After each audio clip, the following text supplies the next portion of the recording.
the Don and Mike Show, and they'll say what they wish. Where else would you rather be than right here, right now? Well, this is the spot. Yep. Let's go live to the National Mall downtown. What are they doing down there? The sponsors of NFL Live couldn't be happier. He was a neo-Nazi with one true enemy. Himself, a man of faith, and a soul torn apart. Viewer discretion advised. And good afternoon, Mr. and Mrs. Eisner, and all the ships at sea. The other two members of my happening carpool, John Geronimo and Mike O'Mara. Yeah, Robbie, and hi. Thanks for listening, everybody, on 106.7 WJFK and other places. Don and Mike Show, new episode on this Thursday. It's September 4rd.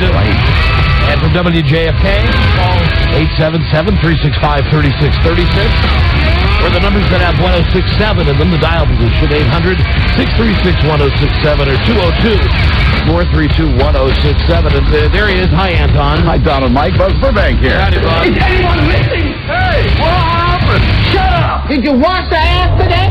Someone called for a doctor? There it all is. Ooh, we barely got the show on the air today. With all of the excitement of the football season starting and the station having to carry the game, and they've only had 4 practice games to get the electronic side of it set up. Is this building in a lather or what? There are people running around this building today like I've never seen before. Yeah, everybody is nudge, nudge, nudge, because, the big game tonight. And more importantly, hi to, and speaking of, hi, Rob. Well, the eyes of the world are on Landover, Maryland, Don. Shut up.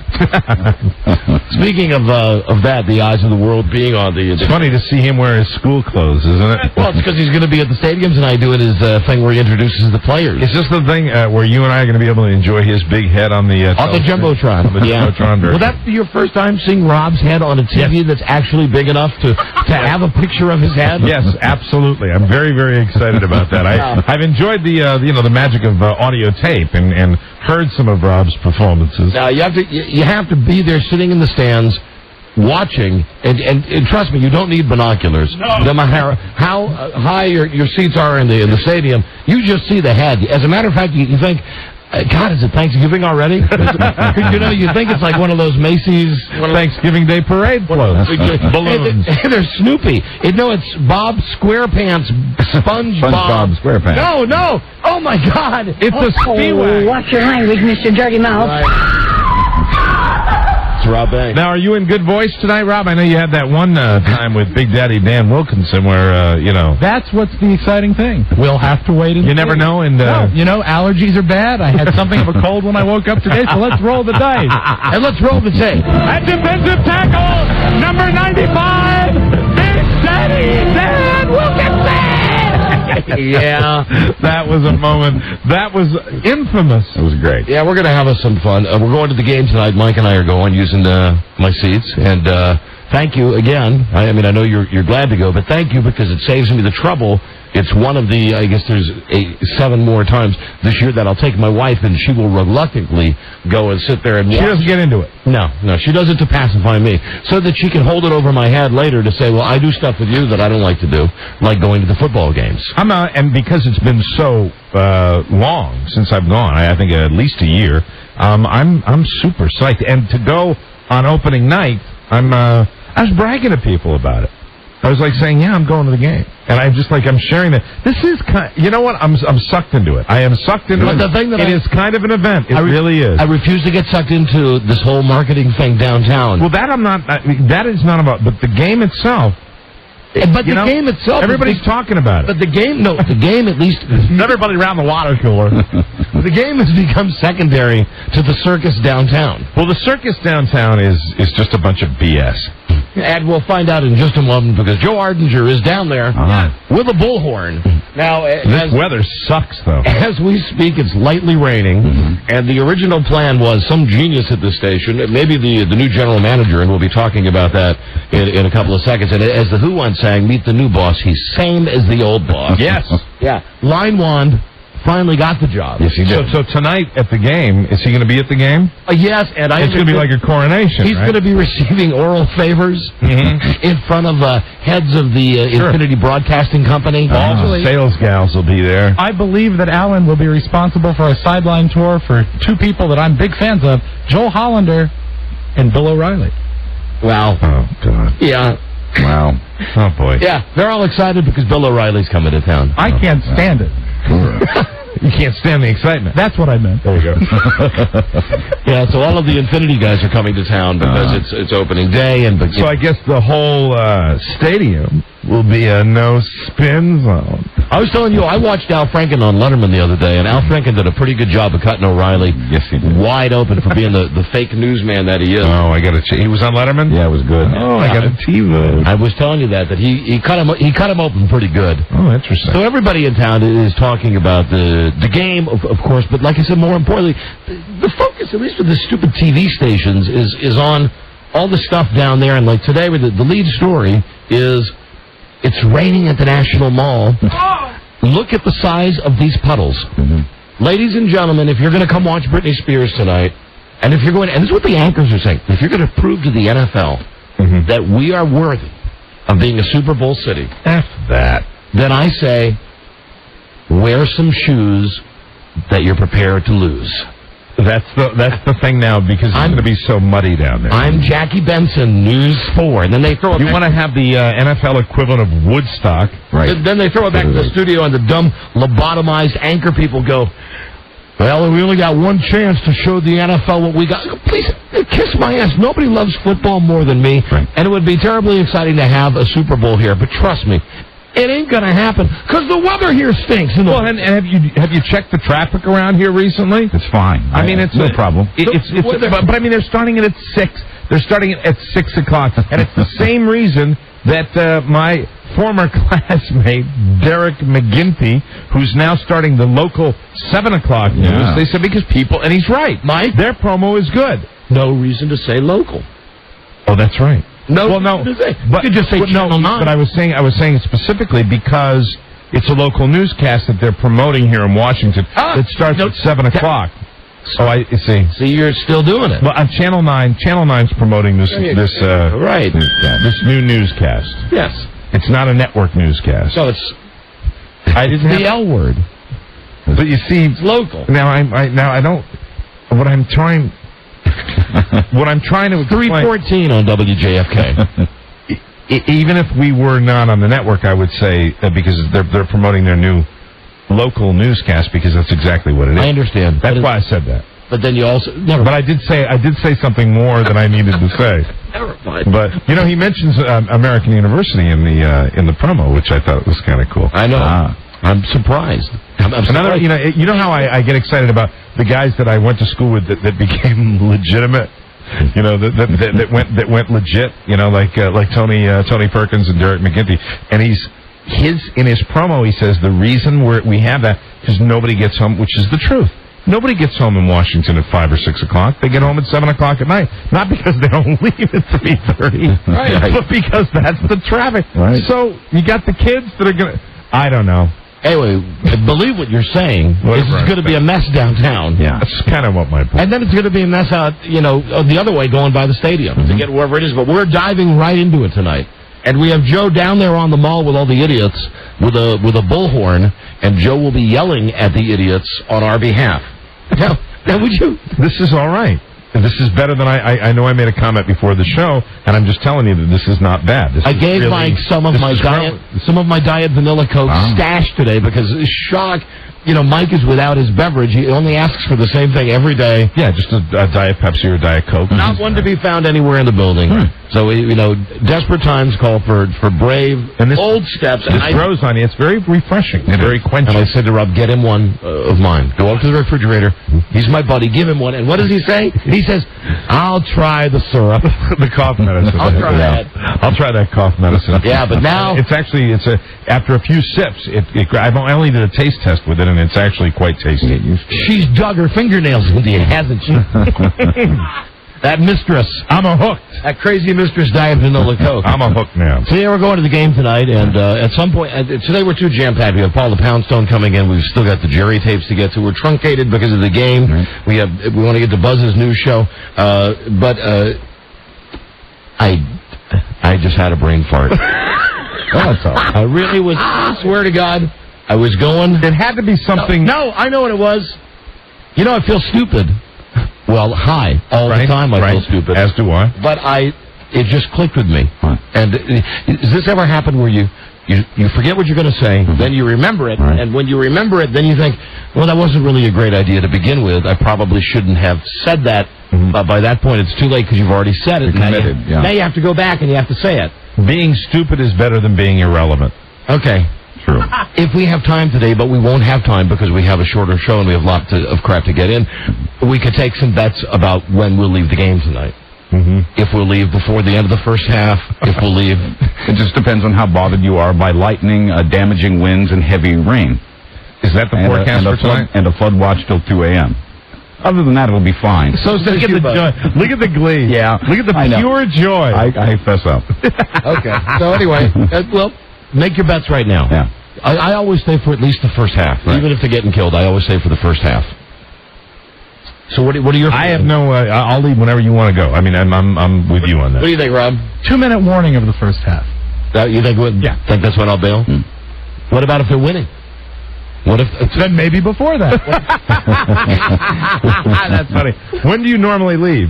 Third quarter. I'm a third quarter leaver, unless it's a close game. Okay. But, you know, again, it's a school night. It's a Monday night, Thursday night game thing. It's later than normal, so I reserve the option to leave. You're not going to... I mean, you leave whenever you wish.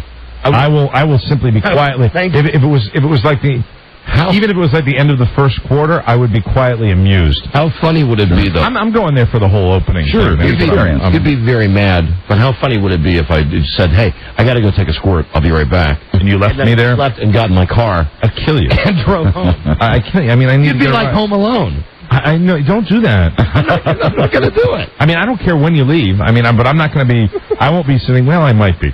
You know. Where are we going? Come on! There's no need. No, I'm fine with whatever you wish. I'll get into the pool too. I'll say you're going to leave at the beginning of the third quarter. Okay. Well, and Buzz, you want action on this, or? I think you may stay through the third quarter. Yeah. I think there's a good chance, depending on how festive you get. Actually, I'm not going to get that festive.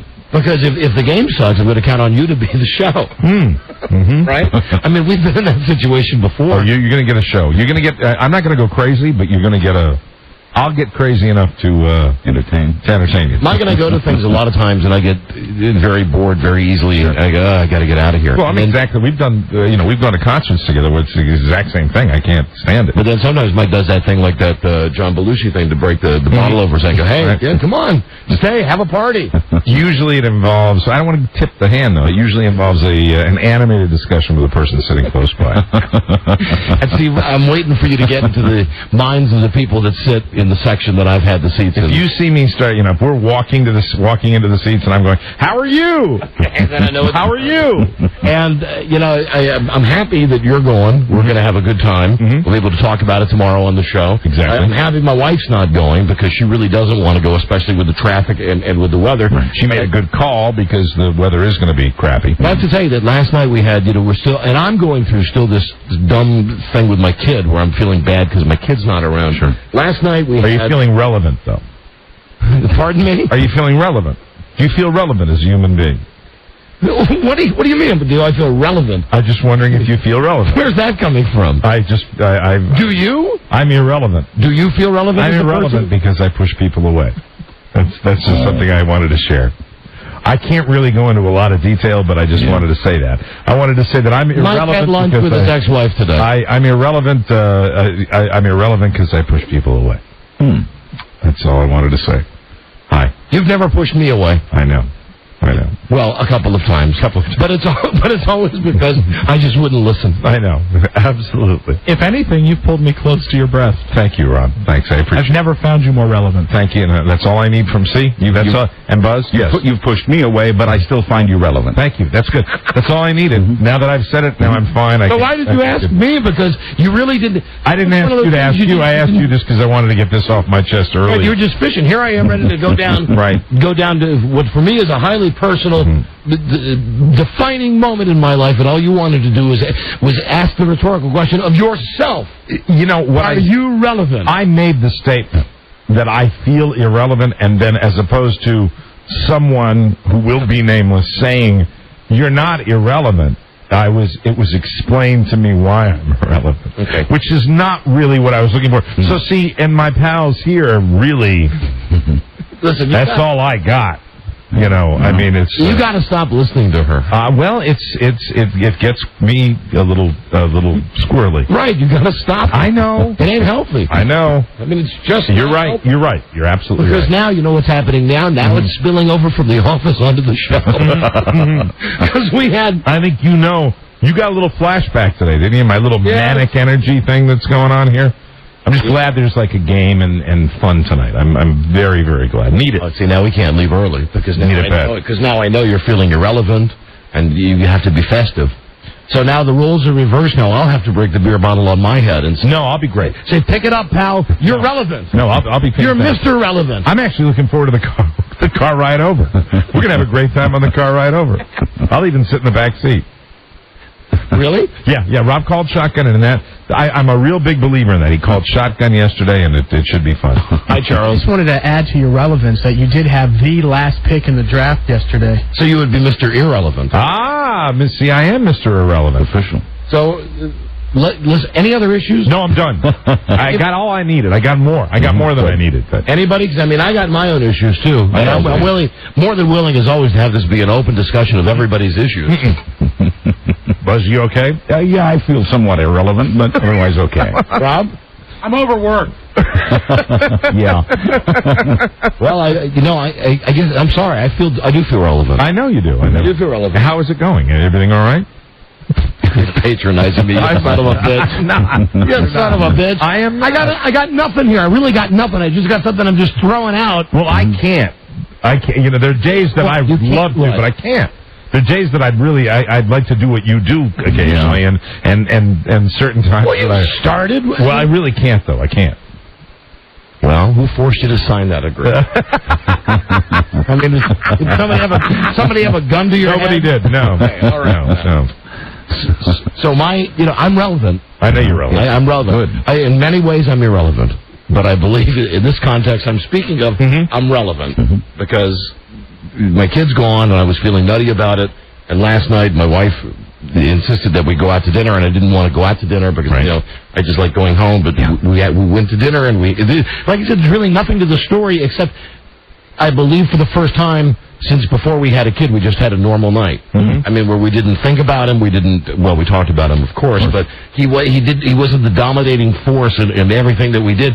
We went out, we had a drink, we had dinner, we went home, and then this morning, we didn't wake up until after 8 o'clock. Wow. Which is a miracle for you. For us. Because, I welcome that. We got a grown-up kid, but even when he got grown up, there were still some times that he had to wake up and to be somewhere. You get that thing going with your body clock going. You just wake up at 6 o'clock every morning, no matter what. So is that the main reason that you've always had? I for whatever reason, I call them toddler hours. You get up at and then I did the morning show with Buzz. For years before that, and before I did with you, and you just get up and you get used to it. But listen, I'm telling you, this night I had last night with my wife, not once did she piss me off. Good. Not once I believed that I pissed her off. Excellent. We had conversation. We drank. At one point, she actually said, and this is the first from her now, that's it, I'm out of stuff. and that was a great moment because, it's like all of a sudden, 18 years of having the kid around, we've never had a moment where it's just been, where she shuts up. And last night, finally... So you just sat there and ate quietly? Well, then we just made little harmless conversation. Right. She said, "Oh, gee, how come my entree's not out yet?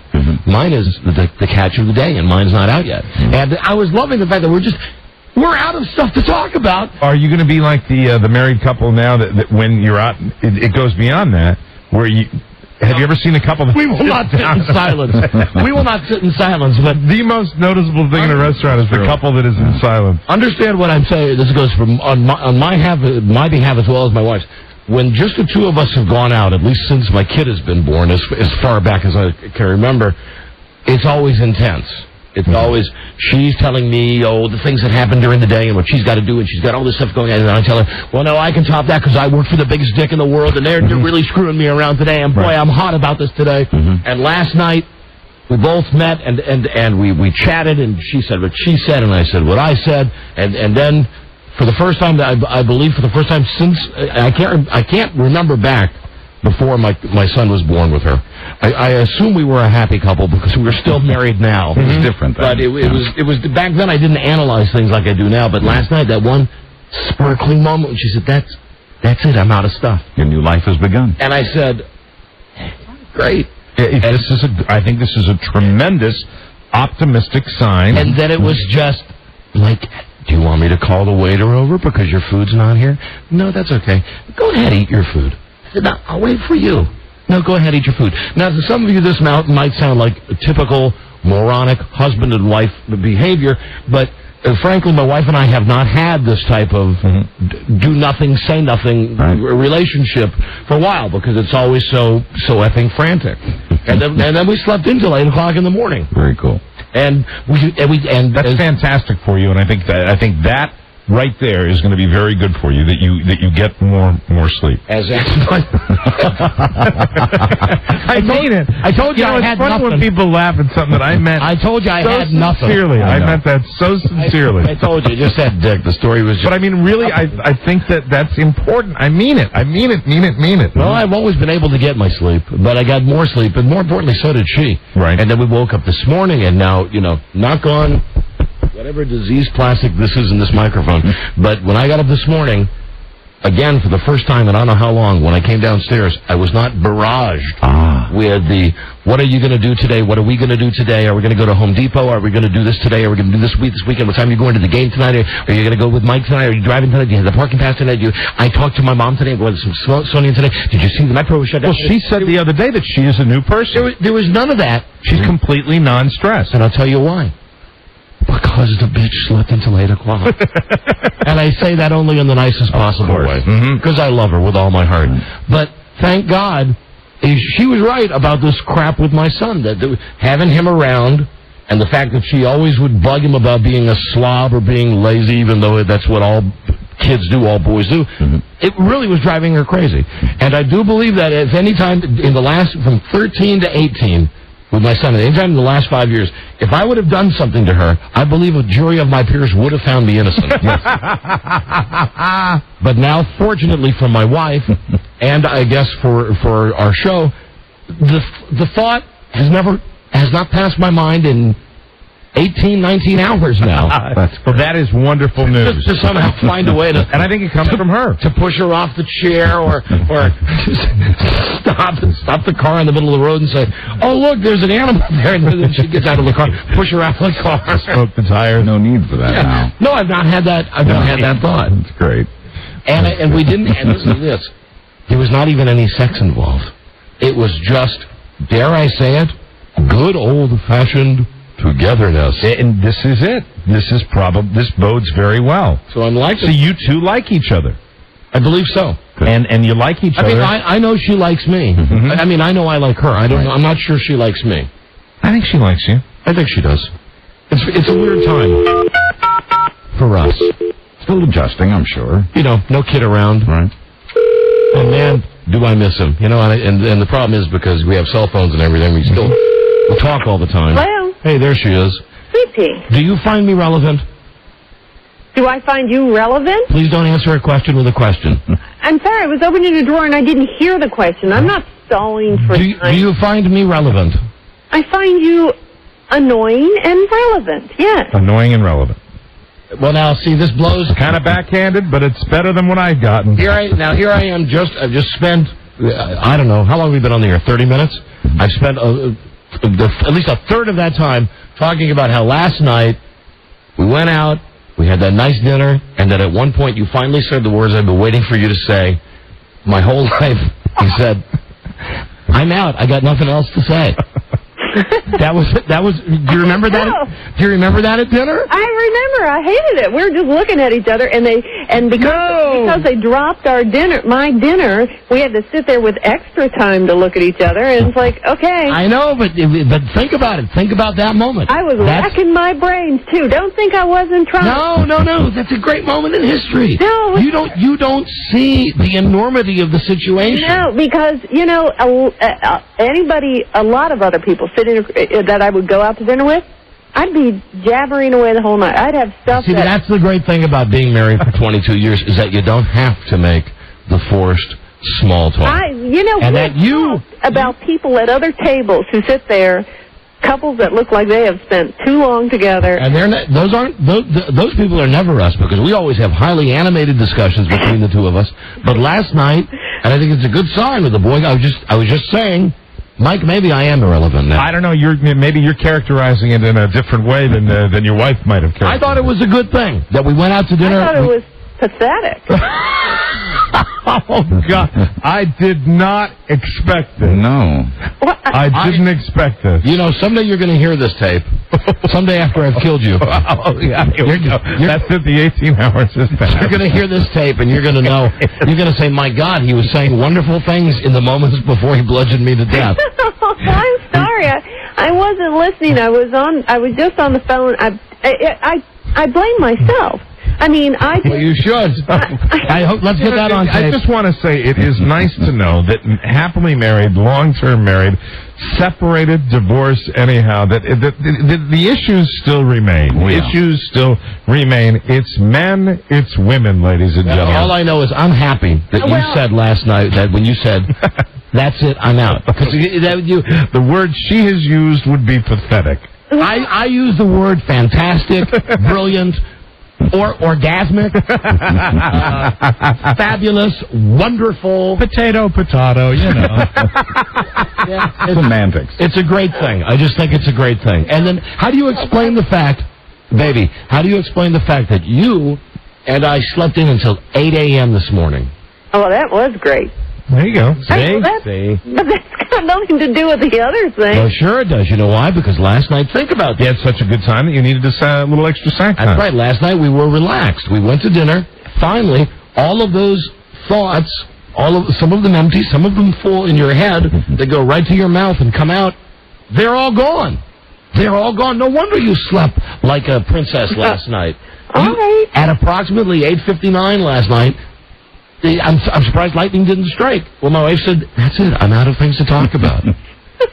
I think that this is a crowning achievement in our marriage. Well, then I will try and nurture that little flicker of running out of things, of not chatting. I mean, I've been feeling bad, that it was a bad thing, that it made me boring. But I will encourage that trait in myself, and oftentimes just have nothing in my head worth saying. You know, really, as someone who has dined with your lovely wife, when we've gone out in social situations, Frida is the kind of individual you want to have at a social gathering because she facilitates conversation. She doesn't shut up. I mean, I would rather have... She just goes I would rather have a Frida at a dinner party than have someone who, just sits there. That's so it's a good thing in a way. Give me 4 or 5 dinners to get over this, and then you can take her out sometime.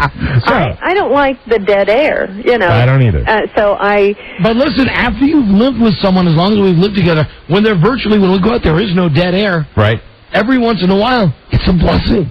Well, think about it. Last night, we talked about my job, how crappy the syndication thing is. We talked about all the stuff you're doing that I know you don't want me to talk about on the radio, your career stuff. We talked about the boy, and then we reached that glorious moment. That's it. Now, the only thing that we have left of relevance to discuss, and there's the word, is where your food is. And we found the answer. They dropped it on the floor. They dropped your piece of fish on the floor. I know, and that was another reason. My blood sugar was low. I just couldn't get it worked up to think. That's what it is. Well, listen, whatever it Was was. it after they dropped her food that she said she was out? Is that when you said you were out, Frida? It was in the stall as we were waiting for my food, and plus you got to remember we just spent so many weeks together. Yeah, 2 weeks together, just she and I. No boy around as a buffer. Just the two of us, and we really have run the gamut of things. I have to go. I would have to become an astronaut to get a whole new topic of things to talk about. I'm done. Darling, but we talk about them all. Now, don't we? Come on, give me some slack on this. Besides the work stuff that I know you don't like talking about, we've talked about all that other stuff. The guy that was blind for 40 years and now he can see. Darling, who got out the binocs and showed you Mars? Oh, no, I saw Mars before you did, but you showed me that you found it, too. I would have been looking at it for nights. Well, I'm running out of stuff to talk to you about now. Right. Anyway, I love you, and I'm very glad that last night we had such a nice night together. Well, that's all right. I'll try and I'll look on it as a good thing then. I think it's a good thing. I was thinking we were one of those couples that sit at restaurants who don't say a word. Honey, it's the first. Listen, for the first time in 18 years, you finally said, "I've got nothing else to say." I loved it. Okay, well, I'm done now too. Great, so am I. I love you. I'll see you. Okay, goodbye, CP. Love you. Bye. Well, she might not have looked at it the same way you did. No, I think when she looks back in retrospect, she'll see. She'll see what a breakthrough moment it was in our relationship, in our relevant relationship. Might want to remember the words low blood sugar. Right. Yes, that's right, Buzz. Fix her diet. And then I was feeling so happy. I got home and I said, she didn't care for this when we got home, and I said, hey, I just came in. This is a funny gag. And it really stinks, but I was just so happy we got home and we didn't have this bothersome conversation. I said, how about from now on, whenever each of us refers to either Ben Affleck or Jennifer Lopez, and I wrote this down, we call them Bennifer Jalek. And she said, hey, you're mental. And I said, no.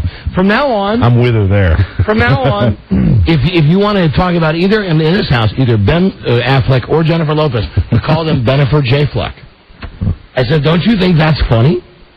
She said, not really. I said, I think it's funny. I'm going to write it down. That's how funny I think it is. Big F. So, yeah, I wrote it down.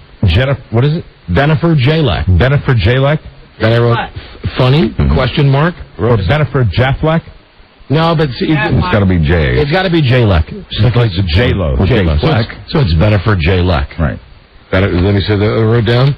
It was funny last night, but I wasn't drunk or anything last night. I should have been. I was high on life last night. Yeah. Why should you have been drunk? No, I just, the whole relevance issue. Yeah. As I was talking to my friends, the 4 W's. They are? The 4 walls.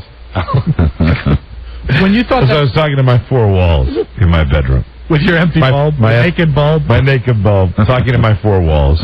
As I turned the TV off and just looked at the 4 walls. When you thought Bennifer was funny, how was your blood sugar? Okay. It was fine. Bennifer Jalek? All right. Listen, how about Bennifer? What is it? I'll cop to this. I didn't come to the show with a lot prepared today. It's all right. We have a very short Bennifer show. J. Fleck. Yeah. That's what it should be. Bennifer J. Fleck. Oh, I wrote Bennifer J. Leck. So it should be J. Fleck? Because it's Affleck. Yeah. So you think... So you want the F in there. So Bennifer J. Fleck... Bennifer J. Fleck, funny. Right. No? Okay. No, it's clever. It is clever. Very clever, boys. Thanks. I'm working on it, Mike. I understand. I'm working on being relevant. I'm working on... You're working on being relevant. Trying to be funny. I'm trying to build up the relevancy of my life. Be a good guy. It's 3:39 at WJFK. And I thank you all for your relevant comments. Good. Oh, well, no. It meant a lot. You're relevant. We're here. I'm trying. I'm trying. Hey, you go through moments of not feeling relevant. That's it. And consider this: much as I was happy with my wife, there's never been a moment with you where I've waited for you to say, "That's it, I'm out." No, I have a different responsibility. Because you're never out. I'm never even off the radio. I'm never out. You're never out. No, I'm never out. That's and that works. I gotta never be out. That's what makes you relevant. Thank you. Thank you, Buzz. There you go. I feel much better now. So you feel good now. And I'm actually really excited about this whole game thing. So we'll go to the game. We'll have a good time. Absolutely. We'll see how long it takes us to run out of stuff to talk about. That's the difference when you're with. I don't want to use the word friend because you don't. When with the guys. Yeah, you don't need that. And both Rob and Mike coming down with me tonight. Mm-hmm. That's what that is. That's like one of those clown cars at the circus. Yeah, that'll be festive. And then, but when you're one-on-one, it doesn't matter. Right. So anyway, I think I'll keep her. That's good news. That's the motto of today's sermon. Kids, I think I'll keep her. And that's it. And we're going to the game tonight, and traffic will be horrific. Mm-hmm. And if there's any way, those of you, I think we'll be taking the Wilson Bridgeway, any way that any of you could possibly give us that DJ exemption. Yeah, let us go in the emergency lane the entire way to FedEx Field. Mm-hmm. If you don't mind. The easiest thing might be anyone within the sound of your voice, just stay to the right. Mm-hmm. Yeah. Once the Escalade goes by, use all the lanes. Hello, Don and Mike. We got a break here. Hello, WJFK. Hello. Hey, guys. Hey. Hey, Mike. Sir. Yes, sir. Your ex, she's the irrelevant one because I got over your divorce very quickly. But if you left the show, I would have been crushed for decades. That's sweet of you, and I from the bottom of my heart, that is a very. You are the cookies in my milky cookies in the afternoon. Thank you. All right, my brother. Thank you. From a different mother. That's a friend right there. That's right. Nice to know that there are friends out there. The great anonymous. WJFK. Hello. Hello. Yeah. Turn your radio down. Yes, sir. Yeah, you're on the air. Hi. Yes, it's Jennifer Lofleck. Okay, now I'm sorry. Jennifer Lofleck. It's Lopez. It's not. I know it's. I'm not J-Lo. But you are combining the Affleck. Well, that. I'm right. Bennifer Lofleck. Well, everybody. Bennifer Lofleck. How about y'all give me That's it. He might have it. I'm right. But just give me this. Yeah. Bennifer is funny. Bennifer is very funny. Okay, thank you. Yeah. Bennifer Lofleck. I can't stop laughing. Thank you. Yeah, see, Bennifer funny. Yeah, okay. Bennifer Lofleck. Then I'll take some help on the last name. Bennifer Lofleck. Lofleck. There we go. Right. Honed and refined. Now I'm laughing. There you go. Yeah, right. Now you're laughing, Rob. Okay. And then you would have, would it be, Ben Joplez? No, just Bennifer. That I feel strong about that part of the material. Top Bennifer. Bennifer equals funny. Right. That's laughs. Bennifer Lofleck. Not Benjamin. Hello, WJFK, Don and Mike. Hello, JFK. Hi. Hey, yeah, is Mike there? Yeah, I'm right here. Hey, Mike. Hey, are you up on the Boston Red Sox back in the '60s when they were in the World Series? Yeah, against the St. Louis Cardinals, 1967. Yeah. Hey, my brother-in-law is Jim Lomborg. Oh my God, that's huge.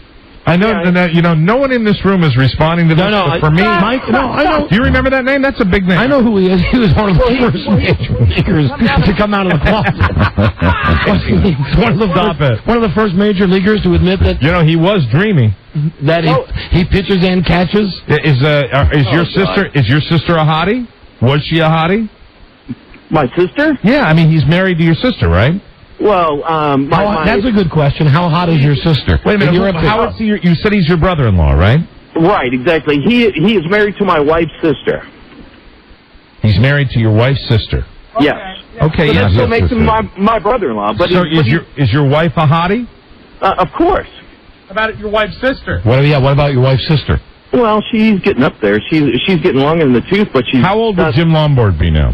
He's about 61 or 62. Okay, all right. Yeah, well, he's a dentist now up in Boston, right outside of Boston. Shouldn't have given that information because the authorities are going to be all over him now because God knows he's got the anesthesia. Yeah, he's got men in the chair to begin with. You are sick. You have to realize any Boston Red Sox player from their history that is mentioned on this show, Dom will accuse of being gay. No, I wish we had a picture of Jim Lomborg because he's a pretty man.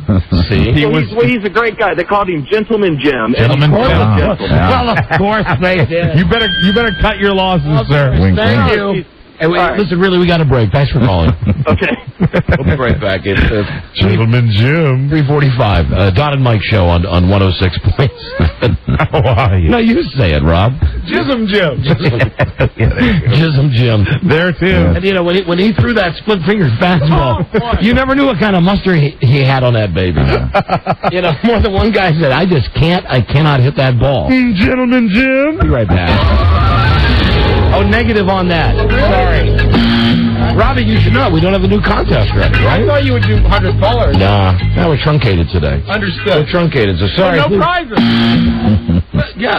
Sorry about that, everybody. I hope that doesn't make our listenership go down. The prize is a great show. Thank you, Buzz. We'll be right back. WJFK. And that was 346, the aforementioned traffic. At 3:56, here's what Buzz gave me. More rain tonight. Low 62. Tomorrow, when there's nothing going on, sunny with a high of 80. Very good. Buzz, it fell down. It's icy. 74. 74. You have to think of the audience as a child that you're in charge of. Right. And you have to do right by the child. And the child will ask for things that they shouldn't be given. Because it'll make them ultimately less happy. It'll be a better feeling for them. They'll look back on this thing and have something that they experienced in their lives that didn't go to hell. Yeah, right. And Mike, WJFK. Thank you, Jerry. Thank you, Jerry, you arrogant hump. No Stinky Poon. The Don and Mike Show. You're back on WJFK 106.7. Elsewhere. And I don't know how this has worked out. Maybe we should do a 3-hour show every day. Okay. Because... Done. I'm just throwing it out, Mike. Oh, I'm sorry. Because somehow Rob has figured out that we're playing less commercials doing a 3-hour show than if we did a 4-hour show. Well, that would be logical. No, not really, because, well, I can't get into it as to why it appeared, I got my thing written out here, and I said to Rob, wow, we're going to be running way late today, and Rob said, no, we have plenty of time. To simplify, what it is that they only schedule one commercial break in our first hour, because our first break is always long, so they schedule 3 in our last hour. We're not doing our last hour. All right, so why rush? Why rush? We could have continued the entire relevancy thing, Mike. Yes, we could have, but there are more important things to discuss. Right, and now for the first time of the year, and he'll be joining us every week. I don't know if anybody's hip Sonny to that. You forget anybody's told him yet? He's gonna be back on the show. Joining us live from FedEx Field here is the great Sonny Jurgensen. Hi, Sonny. How you doing? Hey, Sonny. Long time no chat. How are you? Pretty good. So anxious, excited about what's getting ready to go on. Yeah. Right. Sonny, this whole big deal the last 3 days, I think, my opinion, the stuff downtown has been hooey. I think the game tonight will be great. What's your take on all the junk downtown and what's happening at the stadium now? Oh, I think it's great. They did it in New York last year, and they're doing it here this year, and I think it's good. I like what the people downtown will be able to watch the game. I just hope the weather cooperates a little bit and gives us an opportunity to enjoy it. It's going to be the Redskins and the Jets tonight, and who does better if it's a mud bowl? Who's going to come out on the short end of the stick if it's muddy? You. Mike, I'd have to think that the Jets have, they have an inside run in Curtis Martin, a man that's, 8 straight years has gone over 1,000 yards. He's a plugger, and the Redskins do not have that. They had one. They got rid of Stephen Davis. Now they have Trum Candidate, and he's one of these speedsters that is going to hit the home runs, but if it just comes down to just plugging in the rain, you'd have to say that it's in favor of the Jets. The Redskins were kind of built on being, a more speed, the fast team, like the Rams, and I don't think it really plays into their favor at all. Hey, Sonny, you want to know something funny? I don't know if you've heard it here from the radio station at WJFK. They named Allen the permanent general manager. They did? Well, that's very good. Yeah, I'm not kidding. It's not a joke. I know it sounds like it's a joke, like you're waiting for me to come in with the setup, but... Well, knowing you, I was expecting something. but he got the job, and I think he's going to be at the game tonight with some of the muckety-mucks Would there be any way? I'm sure when he comes down to the broadcast booth with these guys. He can't get in. He cannot come in the booth. Yeah. There you go. Good for you. I don't go walking in his office, do it. Yeah. This is our office here. There you go. That's it. Way to go. Hey, out of our workplace. You know, when I'll tell you, this is a true story. We were with another radio station. Which at one? the MAL? time. Was it MAL or Team? Oh, Team. It was okay. Team. All right. And the owner used to come down to the box, and every time he came in the box, the Redskins lost, and we no longer. Oh, that's good. Come in the box. That's a good rule. Kicked him out of the box and said no. He'd come to the door and said, "Just want to say hello." We said, "No, don't come in here." Good policy. We wouldn't let him in. Hey, would that man's first name start with a B? No, it was started with Mitch Rails. And Sonny, do you miss Jim McClure? Not having him up there. Yes, we really did. Really? Jim was great, yeah. We finally broke him in where we got him to do what we wanted to do. Right. And, we miss him. And I've got him on my speed dial, and I call him by mistake every once in a while. Yeah. Sonny, this is terribly inside, but I have to ask this. How awkward is it in the broadcast? You did the stuff with George on TV, so you've not been over on the radio side. This is the first game just on radio. When there's the handoff between Larry and Frank, Larry who does the pregame show and Frank who does the game, right? Because there had been that stuff, those rumors on the internet and stuff saying that that Larry was going to take Frank's place, right? And nobody's ever spoken about this, but I'll speak about it because and they asked me. I said, you don't break up Sonny, Sam, and Frank, right. But they don't ask me. They don't ask me pretty much about anything, and no matter what I tell them, it doesn't matter. But it's hey buddy, that's between me and Larry. Why don't you just butt out and mind your own business? The walls have ears. Look who's there. Frank Herzog. Hey Frank, now Frank, how nutty was it? I'll just ask you. When you walked into that broadcast booth and you got to change, Larry's walking by one way and you're walking by the other way, and you didn't put that stuff out there, and Larry didn't put that stuff out there, but that stuff's out there. Did you do anything? Did you push him? So tell me who did put that stuff out. It was us, Frank. Did you do it? Yeah, we did it. Yeah, we were responsible for it. No. Well, I want to thank you because you got me free lunch at the Palm with Alan. No, we don't. He groveled. He just groveled like crazy. Yeah. It was amazing. We don't know. We don't know who put it out there, but that first time, was it awkward at any point? Frank, just tell me, did you turn around to Larry at any point just and say, "Hey, I've got the job"? Or just just look at him and say, "Hey, schmuck." Get out of my chair. Get out of my chair. Stop practicing. Frank, if those rumors ever exist again, I want you to know one thing. We have pictures of Larry, so don't worry about it, okay? don't worry at all. That's another reason why I like you, Mike. All right, boys. No, Larry, hey, look, Larry's a pro, and I hope I'm a pro. That stuff goes on like that. And, everybody in town wants this job they have for 25 years. More power to them. Amen. Well, you all have pictures of Alan, too? Oh, Sonny, do we? Oh, they're the best. Absolutely. And now we don't know what we're going to do with all the pictures of Ken. That's right. They're not relevant anymore. Those are worthless. So, Sonny, what's your prediction tonight? Your real prediction, not your on TV with George prediction. Why is that different? We like to get our own prediction from you. Because when you're on with George... Well, no, I take it back. I have seen you on George's show when you pick other teams sometimes. I have, yeah. I think that, I was talking with Dan Snyder about this. I said, this is a big game for you. I mean, you spent $27 million on bonuses for these guys you get from the Jets. So you have to win this game. You have to win this game. It doesn't look good, but what you did. Yeah. So who are you? I think this team is ready to play. I think it all comes down to the quarterback. I think it comes down to it. It really is. I think Steve Spurrier has to gradually get into this game with 10 or 15 plays with Patrick Ramsey. Don't give him too much. Don't try to force it downfield early in the game. You don't want him to suffer any adversity early. You want to make it easy for him. All coaches do that, Let's throw a little out pattern. Let's throw a little back out of the backfield thing.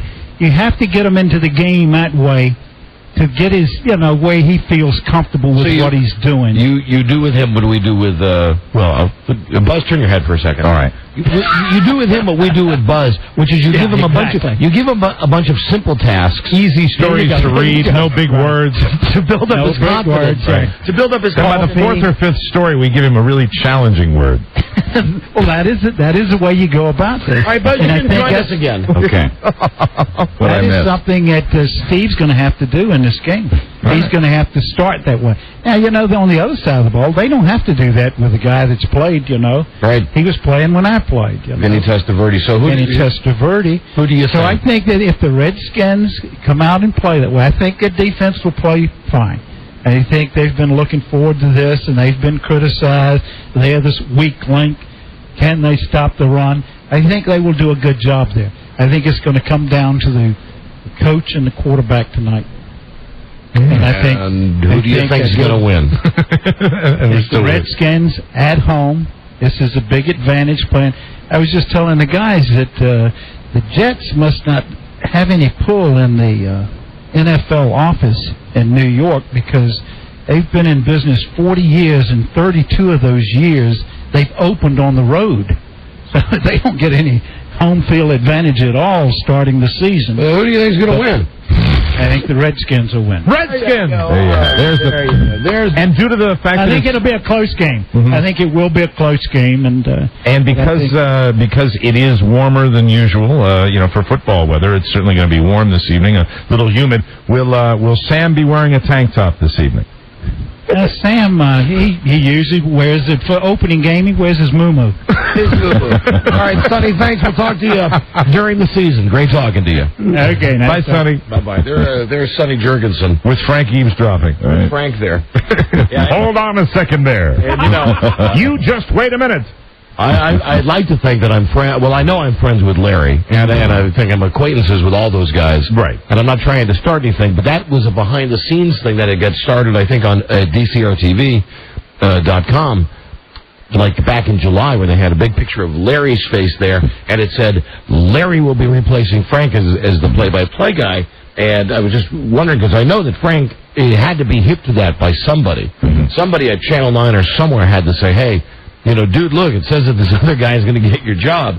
So I'm wondering, how awkward it is for Larry, because now Larry's still doing the pregame show. Larry doesn't strike me as the kind of guy that would be awkward. You know what I mean? He goes through life with that, am I the only one? Hi there. And here's what. Yes, I mean, even when you see Larry in the hallway, it's the same way. And don't forget about, and I mean this in a positive way, Larry's slimeball factor. He is a vice president of some type at this company. Yeah. Great to see you, Frank. And yeah, to climb that level, you've got to be slippery of the ladder. You got to be able to just lay it on. I mean, he's got like a coating of Astroglide on him, and that was reinforced when he voiced that boxing video game.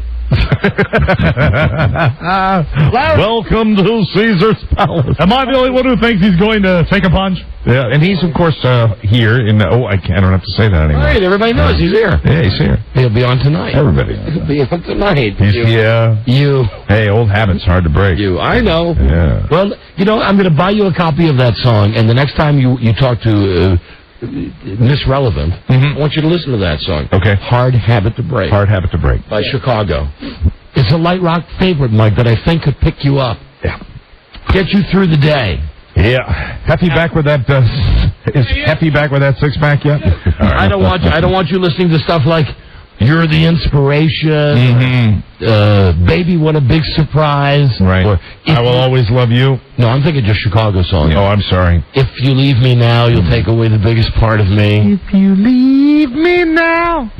I used to, and that record was out, I always wanted to say, my penis. Yes. But back in the day, you couldn't say my penis. Now you can say it all the time. And I certainly don't want you listening to Santana, especially Black Magic Woman. Okay? Why not?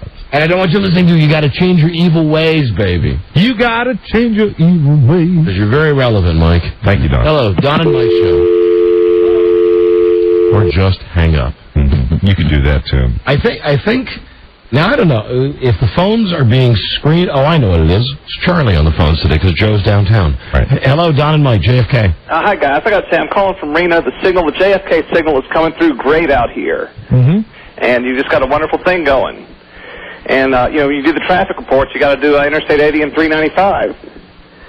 Now, I don't know if you're trying to help, or you're trying to bust balls, or if you're just trying to be funny. No, I'm glad you're still on. I don't know what's going on. Okay, well, But we enjoy you out here, and we're glad to have you. No need to worry about it, and as we've said time and time again, we'll let you know as soon as we know. We know nothing. Got it. We've gone through another entire day with nothing. We have the relationship now with our agents and with the people at this company like I had with my wife at dinner last night. Yeah, nothing's going to happen today. Nobody's got anything to say. TV boys coming to town. Nothing's going to happen. Right. Mr. O'Reilly is coming to town, so everybody's got to go down and get their lip balm ready so they can go to the stadium tonight and kiss his big white ass. Oh, thank you. Thank you for saving Westwood 1. Thank you for saving an... It gives a new meaning to the spin zone, huh? Stop it, Mike. Stop it. Caught myself right there. Thank you. Thank you, my friend. Caught it. Look at that. Caught it. Good job. That's a web gem. That's pro. Hello, Don and Mike show. Yeah, I wanted to talk to Don and Mike about now that they're just on JFK, if they're going to get, any chance of doing a webcast on that new website. Well, listen, first off, let me tell you that we're still on a network. Okay. And you don't know you're talking to us, so you're really, really dumb. And it doesn't matter if we're just on WJFK or on a bunch of stations. We're still owned by Infinity, and our show, as far as I can tell, will never be broadcast on the Internet. And the same hilarity will ensue every day. Mm-hmm. Well, you guys rock, so I'm just going to hang up. Take it easy. Thank you. I like somebody who accepts their medicine and moves on. Good move. Thank you. I'm going to just move on. You guys rock. Hello, JFK, Don and Mike. Hello. I just got to say, you guys. You guys are the best, man. It's back. You're back on in Burlington, Vermont. It's freaking awesome. Well, thank you. That's nice of you to say. We missed the 3 or 4 days. We didn't have you guys, and you guys were on vacation. And it's just great to have you back on here. Thank you. Thanks a lot. Enjoy the game tonight, guys. Nice talking to you. Now, Rob, why are you shaking it? Now, Rob, the guy could not have been nicer. The guy that just called. Sure. I didn't care for his tone. I'm sorry. I mean, I can't apologize for my feelings. I'm going to take the front seat. Hello. 1067. Don and Mike. Hello. Hey, if you guys ever... He was not happy. Now, that's a good call. You know what? I'll tell you He something. said if we ever go off in Sacramento, he'll just S. Kind of happening. He'll just effing S. Didn't take too long. Hello. Don and Mike show, WJFK. Hello. Hi, Don. Hi there, and Mike. We're both here. Please, you got to say and Mike, because today Mike is feeling irrelevant. I'm so sorry. Oh, F you. Hey. Mike, I'm sorry. No, I was sitting in my car, and my hands were busy, but just a quick couple of things. One, I love you guys, and I think Buzz's picture on the website, he is such a hot-looking guy for, I want you to know that Mike is mouthing F you to you right now. I saw Mike's latest picture, and he has lost some weight, so he's looking quite handsome himself. I don't believe you. No, you really do. No, I totally do. Picture on our website? Yeah. Well, Picture that Lisa took of me when I came in, like, after being out till 3 o'clock in the morning, and Lisa says, you have time for a picture? No, but Mike, seriously, the last haircut you had was a little bit Elvis, a little bit Elvis style, so... Okay, goodbye. Okay. Cunny. Really glad she got through. The word of the day is cunny. Cunny. Well-meaning cunny. I said to Lisa, the picture should be when I come in here when I haven't been out the night before. And 2.5 months ago that happened. And I wish to God that she had been able to get that picture. WJFK. Hello, Donovan. Hello, man. You know what? You got it. The first guy was funny with the same guy, I think. No, I think it was the same guy. No, saw the caller ID. Really? Different guy. Sounded like the same guy. Different guy. Well, he probably heard the other guy on hold. Yeah. Yeah. Well, no, I think it was a new call. Okay. Or maybe you're right. Or maybe it was. I might be wrong. I could be wrong too. I don't know. Hello, WJFK. You know one great thing about this whole thing that's happened with us now is that we're like Lester Burnham now. Mm-hmm. Yeah, absolutely. We don't care. Nothing but we're looking for a job with as little responsibility as possible. I think we're doing pretty good shows. Mm-hmm. And I think it shows. Because I think we don't give. And I'd say the word couldn't be deleted, but... Can I have an orange soda, please? We just have given us. We just don't give an S. That's a good thing. Really? No, it's a great thing, Buzz. Yeah. That's what you think. When he's exercising. Right. But who's going to go out and buy the Pontiac? Somebody's got to do that. Somebody's got to make that. See, that's a big step. Hello, JFK. How about you buy the Pontiac and I'll throw the asparagus against the wall? Hello. Hello there. Which one of us? Oh, wrong line. Which one of us gets hit on by the Marine next door? Oh, that's tough. Hello, Don and Mike. Hey, Don, Mike, how you guys doing? Hi, we're doing great. I just found you guys up here in Carlisle about a month ago. You guys are awesome. But are you guys going to stay up in this channel, or are you guys going to be just going in the D.C. area exclusively, or is that all done with? We don't know. We don't know. I mean, really, we're not trying to jerk around anybody that listens to us outside the D.C. metro area on WJFK, or it's 415. We're not. We don't know. We're waiting, and we're waiting to find out what the future holds. I get the affiliate. I guess I get York up here. Of all the stations that we're on and that we've been on, I think we're all agreed the Carlisle channel is our favorite one. Yeah. Hey, it's York, actually. Or the York channel. But I believe you said the Carlisle channel. Mm-hmm. All right. Okay. What can I say? Nothing. Not a thing. Not a thing, and just keep listening, and we'll let you know. All right. Thanks, guys. Either you'll keep hearing the show like it is, or one day you'll turn it on, and there will be another, Sean Hey, you guys were back on Wednesday, right? They ran a rerun of you guys Wednesday. No, we were back yesterday. No, Tuesday. I'm sorry. It was Tuesday. Yes, There was a rerun. Tuesday was the best Correct. stuff. Right. You are right. All right. This is tedious. All right, hey, I love you guys. You guys are Thank cool. you. We know. Thanks. Bye-bye. Sorry. I'm sorry. It's the new... It's the Lester Burnham. It's the new me. I know. Right. We're fantastic. We're hilarious. Thank you. We're a friggin' riot to listen to every day. You know what we are? We're absolute guaranteed entertainment. You get in your car, you know that until you get home, things are going to be okay. Because we're here taking care of you. Got that right, Mr. Smarty Man? Don and Mike, WJFK. Don and Mike. Right. Hey, good to hear you guys down here in Lafayette, Louisiana. We was afraid we was going to lose you. Oh, and we is so afraid that we is going to lose you. I can't tell you. We is losing sleep over this. Hey, look, I think the reason Don's finally found such peace last night is the calming effect that WJFK Love Boat as a captain again. You mean you think that Don's calm evening with his wife would be attributed to the final naming of Alan Limewand as general manager? Exactly. Give me that one again. Give me that line again. That's a good one. The calming effect that WJFK Love Boat has a captain again?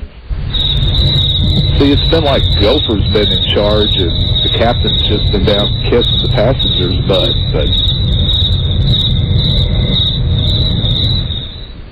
I turned our mics off now. Hello? Are you saying you're not completely tracking with this guy's stream of consciousness? No, I'm not. You don't think? I track with my stream. Refer to Alan as Captain, my captain. My stream of consciousness, your stream of consciousness, his and his. Other than that, he's gone now. That was rude. He's gone. Oh, Buzz, it wasn't rude. It was totally called for. I thought it was a hell of a point. And again, let me just say, hats off to the Lafayette channel. The Lafayette channel, the Carlisle channel, all our favorite channels. Our favorite channel is 106.7. It's 418. We'll be right back. WJFK. Richard Hayden? Tommy. So where's my dad? I thought he was going to meet me at the airport. He was at the airport this morning, but you weren't on the plane. He said he had a surprise for me. Maybe. I guess you should have called. I did call earlier when using the phone. Earlier? When was that? Or later when then I left a message. A message? What number did you call? 249-567. I can't hear you. You're trailing off. And did I catch a niner in there? Were you calling from a walkie-talkie? No, it was cordless. WJFK. Washington. Our number is 877-365-3636. You can also call 1-800-636-1067. Or try our super double secret Washington, D.C. number, 302-432-1067. But please, don't call us. I must to say, from where I sit, I am truly enjoying your colorful patois. Right. Home of the world's dumbest millionaire, the Don and Mike Show. Hi there, Dad. We're joined by Paula Poundstone, who's right on time. Frankly, we didn't think she'd be here now. Hi. I'm known for my promptness. That's good. How are you? Yeah, because of stupid football traffic? Oh, it's crazy today. And I hate football. Hold on, Paula, 1 second, if you don't mind. You have an ego. You can understand where I'm coming from on this. We have a little business to take care of. I got to call the front desk. You probably didn't notice this. You rushed past the front desk to get here. 4:30, incidentally, and Paula Poundstone on time. JFK. Yeah, hi, this is Don from Don and Mike. Uh-huh. And the guy that just walked by you a couple of seconds ago, you couldn't have missed me. Stunningly handsome, chiseled like a rock. You know, and I've got that aura about me that says this guy's happening. Uh-huh. Anyway, I work here at WJFK, and if you turn around, you'll notice there's a big logo behind you. Yes. Can you tell me what that says? It says 106.7 FM, WJFK. Okay. Then, this is just coming from me now. I would appreciate it if, when you're working at the front desk of this radio station, that you listen to this radio station. Okay. Because it kind of pisses me off to go out to the lobby of the radio station that we're broadcasting on. Hearing something else? And you're, I don't know, what are you listening to? PGC or smooth jazz or something? PGC. PGC, right. She was listening to another radio station right here on the ground? Yeah. Yes, that's right. Yeah. It's just a little pet peeve we have. You can understand that. I can't even believe they have the liberty to turn the dial. I know. And, well, it's a rule that we need to implement once in a while. Anyway, we don't care if you hate us. Just don't listen to the radio if you don't want to listen to it. As a matter of fact, are you in the process of turning it to 106.7 right now? Actually, I have another call. You have another call? Well, you want to take care of that radio before you take care of the call. Okay. All right. Then we'd like to hear it, please. Okay. Turn the dial to 106.7. And you might want to turn it up a little louder than you had the other radio station. Okay. Well, you are so good with her. Thank you. We're trying, Paula. Thank you. We're trying. Every day around here tries our patience. Absolutely. So you walked in and you heard a different radio station playing? Mm-hmm. Yeah, I just went out to go to the bathroom, wash my hands, get ready to greet you, and I come back and... Hold on, please. No, did you change the station? Did you change the station yet? Change the station now! Are you a temp? No, actually, I'm HR. HR, that is... Human resources. Puffin stuff. Human resources. Excuse me, my body of knowledge. It's witchy poo. All right, listen, human resource, change the station. Thank you. And I will not take that as a response. You're human resource. You know what I am? BD. Big dick.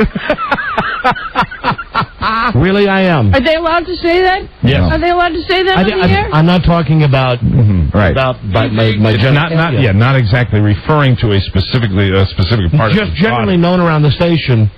I didn't know that. I think we did some good. It's certainly not on the poster or in the call letters. I'm a dick. Now you pointed out that was years ago that happened, and we did the same thing. That somebody was listening years and years ago to another radio station. When we walked out during a commercial set, and they were listening to another station. So now there's a pattern of this. Yes. And yet you're not taking it personally. It might be 1 decade ago, but I mean it's a goddamn pattern. It wasn't 4 years ago that you had to reprimand Bretta. Oh, that's right. Yeah. For listening to Q107. Yes. Who was Bretta? Problems. She's Bretta no longer with us? She came out in my stool. No longer with us. Really? Bretta's not here. Hi, Charlie. She took Donna's place, the Englisher. Oh, that's the position. Acusia. Well, you know what? All the better then. She's got a significant position here at the radio station, and we might as well establish it. Just turn the damn dial on to 106.7. But also, I don't think it was her fault. The person who she took their job from today, because they're directing traffic at the parking lot, that's who she listens to. You mean Colette does that? Yes. Oh, I've never been aware of Colette. Or have I? Colette was our friend. Right. Charlie, why don't we just take the radio out of the area? Absolutely. Would you bring the radio in here? We've got a monitor up there. So you're taking. We don't have a monitor at the front desk? Punitive measures. Yes. What's that? These are extremely punitive measures. No, not nearly enough. Let's just move into the benefit of the doubt area. No. It may well be that she was trying to increase the volume. I need a hammer. And inadvertently turned the tuning dial. No, Rob, not the sound effect. I need a real hammer. No, we need a real hammer. And not MC hammer. I said hammer, so I set off the hammer alarm. But really, click, click, click. Really go get a hammer. Is he bringing the radio? This is Paula Poundstone. Paula Poundstone. Hey, how are you? Comedian. Going to be at the Improv. I feel so lucky that I didn't have like a transistor on when I came in or something, like our headset with like a Walkman. You understand, don't you? I mean, it's where we work and all that. No, I hear you. I think you're going to find this is a very friendly environment, despite what you may have already encountered in your last 5 minutes here. No, but you have to work things out as a corporation.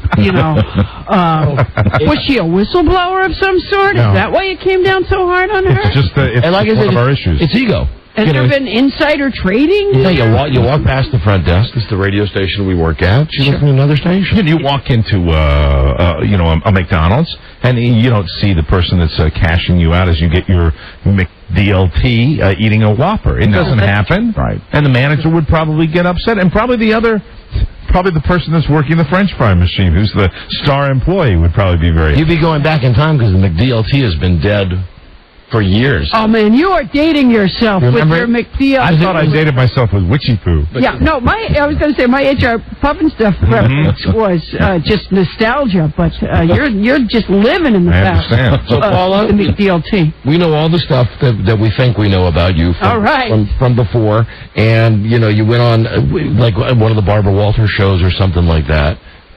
Didn't you go somewhere and make some interview? I've done a bunch of interviews. My life is interviews. Thanks for the hammer. I tell my little jokes. I do interviews.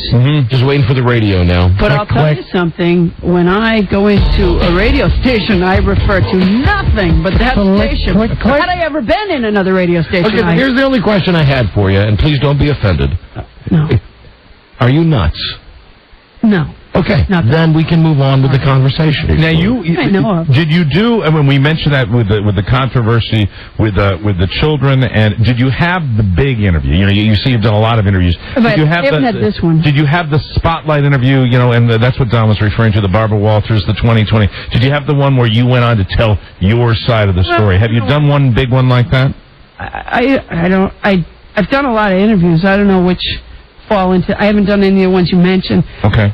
I had a drinking problem, which is so exciting. Unfortunately, it was 2 years ago. Thank goodness. We really don't have. Turns out, by the way. Well, no. Let me tell you something. It's very important because I want some listeners may share the same problem, and this could be. I can't relate. Would somebody bring me that radio, please? No, it's important. Listen. As it turns out, I haven't had anything to drink for 2 years, and it turns out it's alcohol you couldn't drink. And what a relief. What a relief to find that out. Because I had nothing at all. And I got to tell you, I was parched. My skin had a powdery quality. Were you eating a lot of fruit to get the moisture out? Oh, yes. In a closet sort of way, absolutely. So it's good to hear. You're past that. I'm past that. You're not nuts. I mean, you're never past the judicial system, but I'm as past as I'll ever be. Well, what's it take? And as far as I know, I'm not nuts. What's it take to bring that radio up here? What? Why are you waiting for a radio? Because I'm going to make sure that they don't ever change the station again. Rob, would you like to show that expression again? I like that, and that's kind of what we. Paula, will you excuse me for a second? Your producer. I'll be right back. Oh my God! All right. He's taking matters into his own. Will you do me, Dom, when you get down to the equality? When you get down to the front desk, will you call and so we can hear it? He's got a. Oh, you're going to bring it back? He's got a Redskins sweater vest on. Yes, right. Is that? Do the Redskins play in sweater vests? The Redskins, it's the talk of the town. It really is. I'm so not a part of the mix. Yeah. And I'm very proud of you for that 2 years. I think that's terrific. Yeah. I have, amazing. 2 years, I think, really the last year in particular, I've probably done some of the heaviest drinking that I've done in my life. Wouldn't that be accurate, Rob? Well, So, I'll tell you. Okay, let me just my own personal experience. You can tell that you're maybe into a problem area when you wake up the next day and find poetry that you've written. I found that was... Oh, man. You know, I would find a very sloppy hand. Was it good poetry, though? No, I have no proof of this, but I may have written Muskrat Love. No, there was the literary quality of my work. And I can remember feeling possessed that I needed to write, and then I would wake up in the morning and just be embarrassed in front of myself. That's wonderful. Well, you know, you're going to be able to see something fun here because Don has the radio. He has the radio. Coming back into the studio right now. And he is going to, yes. Now, is this some sort of problem, being allowed to destroy like a $5 radio here? Are they giving you a hard time for this? They are. They say you can't destroy it. Now, will you enlighten us? Yes, let them. I'm going down the hall. It's like I'm going down the hall with a gun in my hand. Let them put a Jets sweater vest on and try to say that to you, man. You will take their head off. I said, Redskin sweater vest. Why are you going to do this? I said, well, partly because it's funny, and partly because it's the way I feel. And look at this thing. This is cheap. Exactly. I said, I'll give them $25 to go buy a new one. Maybe it was a protest on the part of the young woman who works at the desk. Is it personal property? Not allowed better equipment. I don't know. I like me with a corporate question. And then the last thing that I was asked as I was coming back in the studio was to mention, Paula is here today, courtesy of Primetime Limousines. Very good. www.primetimelimo.com, 703-497-1968. So there's that. So, do I? Because I would use that. That's okay. You know what? I just pull it away. Let me get this. That's good thinking. Chronomatic to the puppy thingy. Is that bad? You know, that's fine. Chronomatic 291. Oh, they're very good. Those babies don't break that easily. Oh, there it goes. There we go. Nobody will be listening to that again. No, sorry, Bob. Wouldn't you love it if it kicked it on? Problem solved. And it came on with like the Bob and Jim show or something, the arch rival. Paula, let me ask you if you've changed your look. I'm used to seeing you. You have a pretty recognizable look. You do the kind of in man house, suit thing. I insist on being recognized. In my house, I'm a household name. Let me just say that. I'm very strict about that. I'm surprised. I expected, I suppose, like everybody else, to see the like the suit with the tie. And I do usually. You still perform with that outfit? Is that? Yeah, generally. Right? It's the middle of the day, so I got the T-shirt and the jean jacket. And your hair? Brand new jean jacket. And your hair is your hair dyed? No, my hair is as bad as it always is. I have notably, memorably bad hair. And it's just something that you let go and you're grateful that things aren't even worse. My hair's down. Interesting hair. But it's not.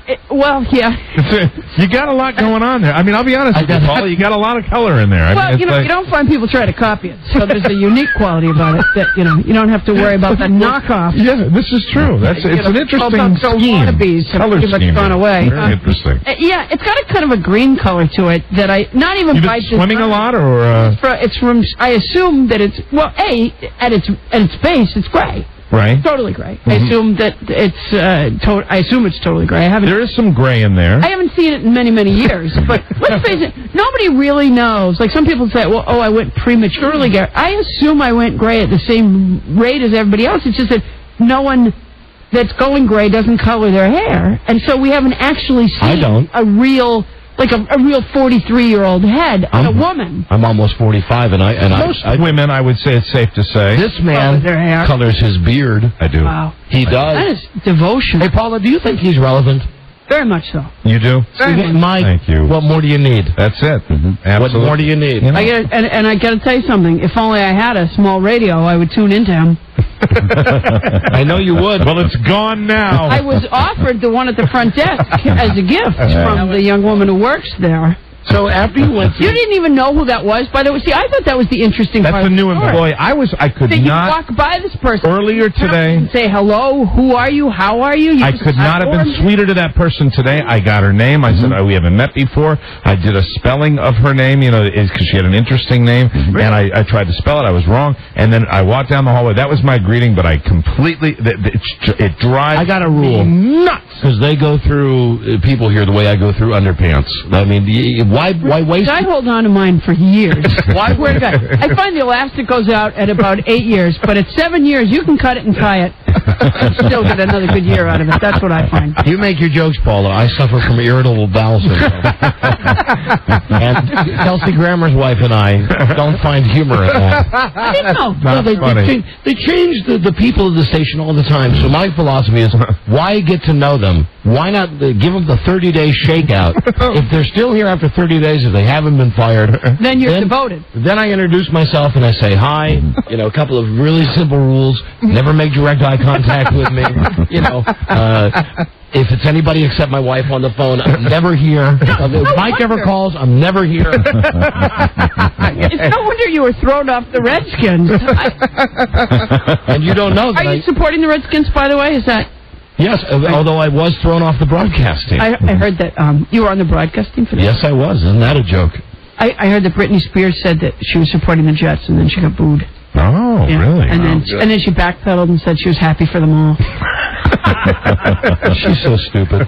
That whole show tonight is so stupid. I know. All the mooks down there. You know, the Mud Bowl. It's going to be muddy. We've not called Joe yet. Joe's our guy that answers our phones. We've got him down there with all that stuff happening downtown. He's down there today with the bull. Call him to see who he's tuned into? Hold on, you got him right here? Can I hear Joe? Hey, Joe? Regimented here. Hello, Joe? He likes saying hi to you, Paula. He's a big fan. Here's what I want you to do. Take a look at the songs that we got coming up in the hour. We're sharing this with another station, so that's not Joe. Oh, my God. Hold on, is energy thing? What's this other station thing going on here? You know how that upsets him. You've seen how he's going to have to bring What's going on here? Bring the blender in here. Bring in the blender. And a jackhammer. No toaster is safe. This is synergy. Yeah. This is a legendary other station. What are you sharing with... Well, see, because our company owns, like, lots of stations in every market... So they were probably upset about the stay by the court about the FCC, right? They were hoping to buy everything. Yeah, right? they were probably not real pleased with that. No, they were probably hoping not happy with that. They were going to be the boardwalk in Park Place of But don't you worry. They're going to buy off some judges. They're going to do whatever it takes. And we're going to end up owning everything. I'm really surprised. So the deal is that because this company owns so much, when you get something like this NFL JO that's happening downtown, they don't want just one station to be there. They have to have all 8 stations down there. Oh. You know, broadcasting live. So we're sharing that satellite feed with lots of other radio stations down there, and they call it Synergy. And we decided not to go because it's raining, and we knew that Britney Spears was never going to come talk to us. That's not right. Not from what she said at the press conference. And Aerosmith was never going to show up, and what's the point? So we sat down. I misunderstood. I thought she was playing Aerosmith, like that was the game. No, and I not said, at all. she's going to get her butt kicked, you know, because let's face it, there's more of them, no matter how strong she is. Joe? Outer loop delays, they're right before Eisenhower Avenue. Now, that's the traffic feed. I don't know what's happening. Why? Are you sharing the traffic with another city? Yes, we share. That's actually Dallas traffic. That doesn't seem right. We share the traffic with all the stations that are owned by this company. It's a mess. Apparently, it's all backed up at the rodeo. Here's another mess for you to figure out about this show. Yeah. We're syndicated, but we're not syndicated. What does that mean? Okay. We're on in about 40 cities. Yeah, 40 cities. But right now, due to legal problems, negotiation problem, we're only broadcasting to one city. What do you mean negotiation? I can't talk about it. Is it like a money thing? Yes and no. Is it because of the Brad Garrett incident? No, it has nothing to do with Brad Garrett. I happened to read that in USA Today. So we got 40 stations. He's not going to work unless he gets paid more money on Everybody Loves Raymond. He got the money. He got the more money? He got the money. Well, then you'd think he'd settle this whole syndication thing. I would think so. So we're on 40 stations now, coast to coast. Right. Although we only say we're on this station, WJFK. Because we don't know what's going on. And we're hoping things So you get worked actually out. are airing in these 40 other we are. It's 4:47. It's 4:47, but for people listening in San Francisco, they're going to look at their watch and go, he's nuts. But that's not how you tell you're nuts.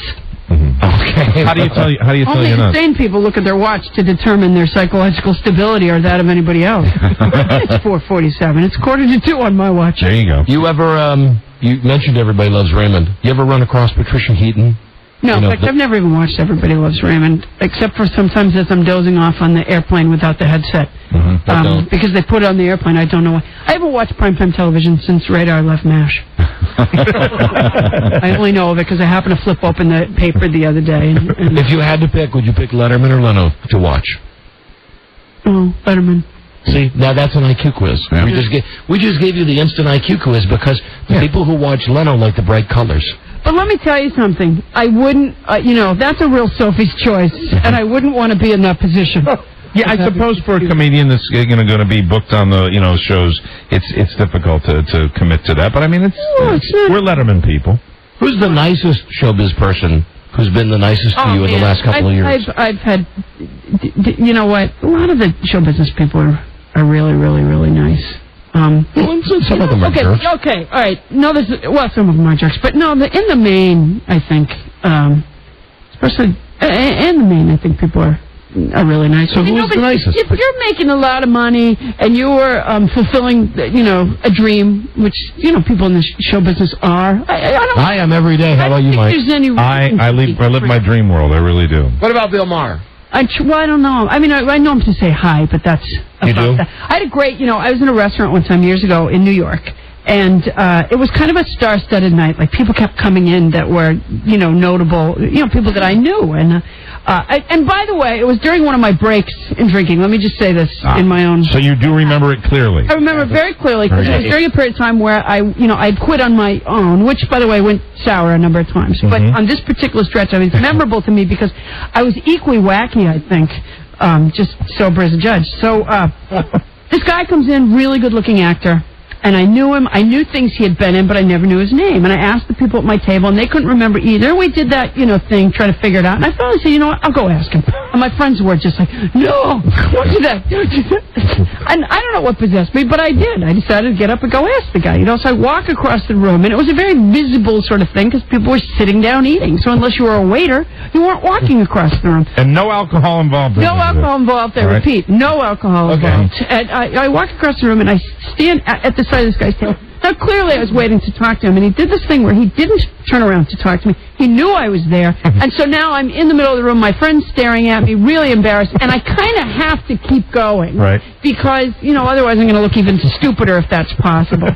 And finally, this guy turns to me in a really disdainful way, and is kind of like, what?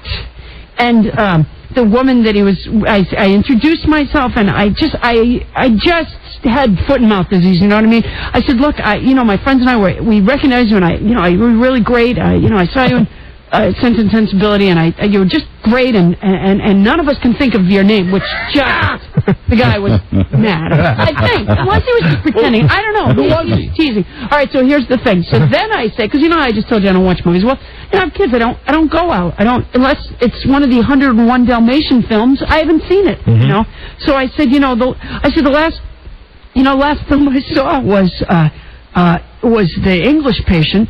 And I was only showing that I don't go out a lot, and that's why I didn't know his name. And the lady he was with went, he wasn't in The English Patient. I said, no, that's not what I meant. I was explaining that I don't go. And by then it was, and finally the guy goes, Alan Rickman. Oh, that guy. Oh, that guy. I know who that guy is. I wouldn't know his name either, though. Well, he's a really great actor. I mean, the biggest would be a kid's film, Harry Potter movies. He's Snape in Harry Potter now. Right, and, exactly. And, I can't tell if he was teasing me by how surly he was being, and he may have been. I may just not have gotten It's a good visual, though, because his character is such a, dicky character. I said to my kids, whenever we watch, because we have the videotape, we watch it a lot, I always go, he was kind of surly when Mommy talked to him. But on the other hand, I think I said the wrong thing several times over.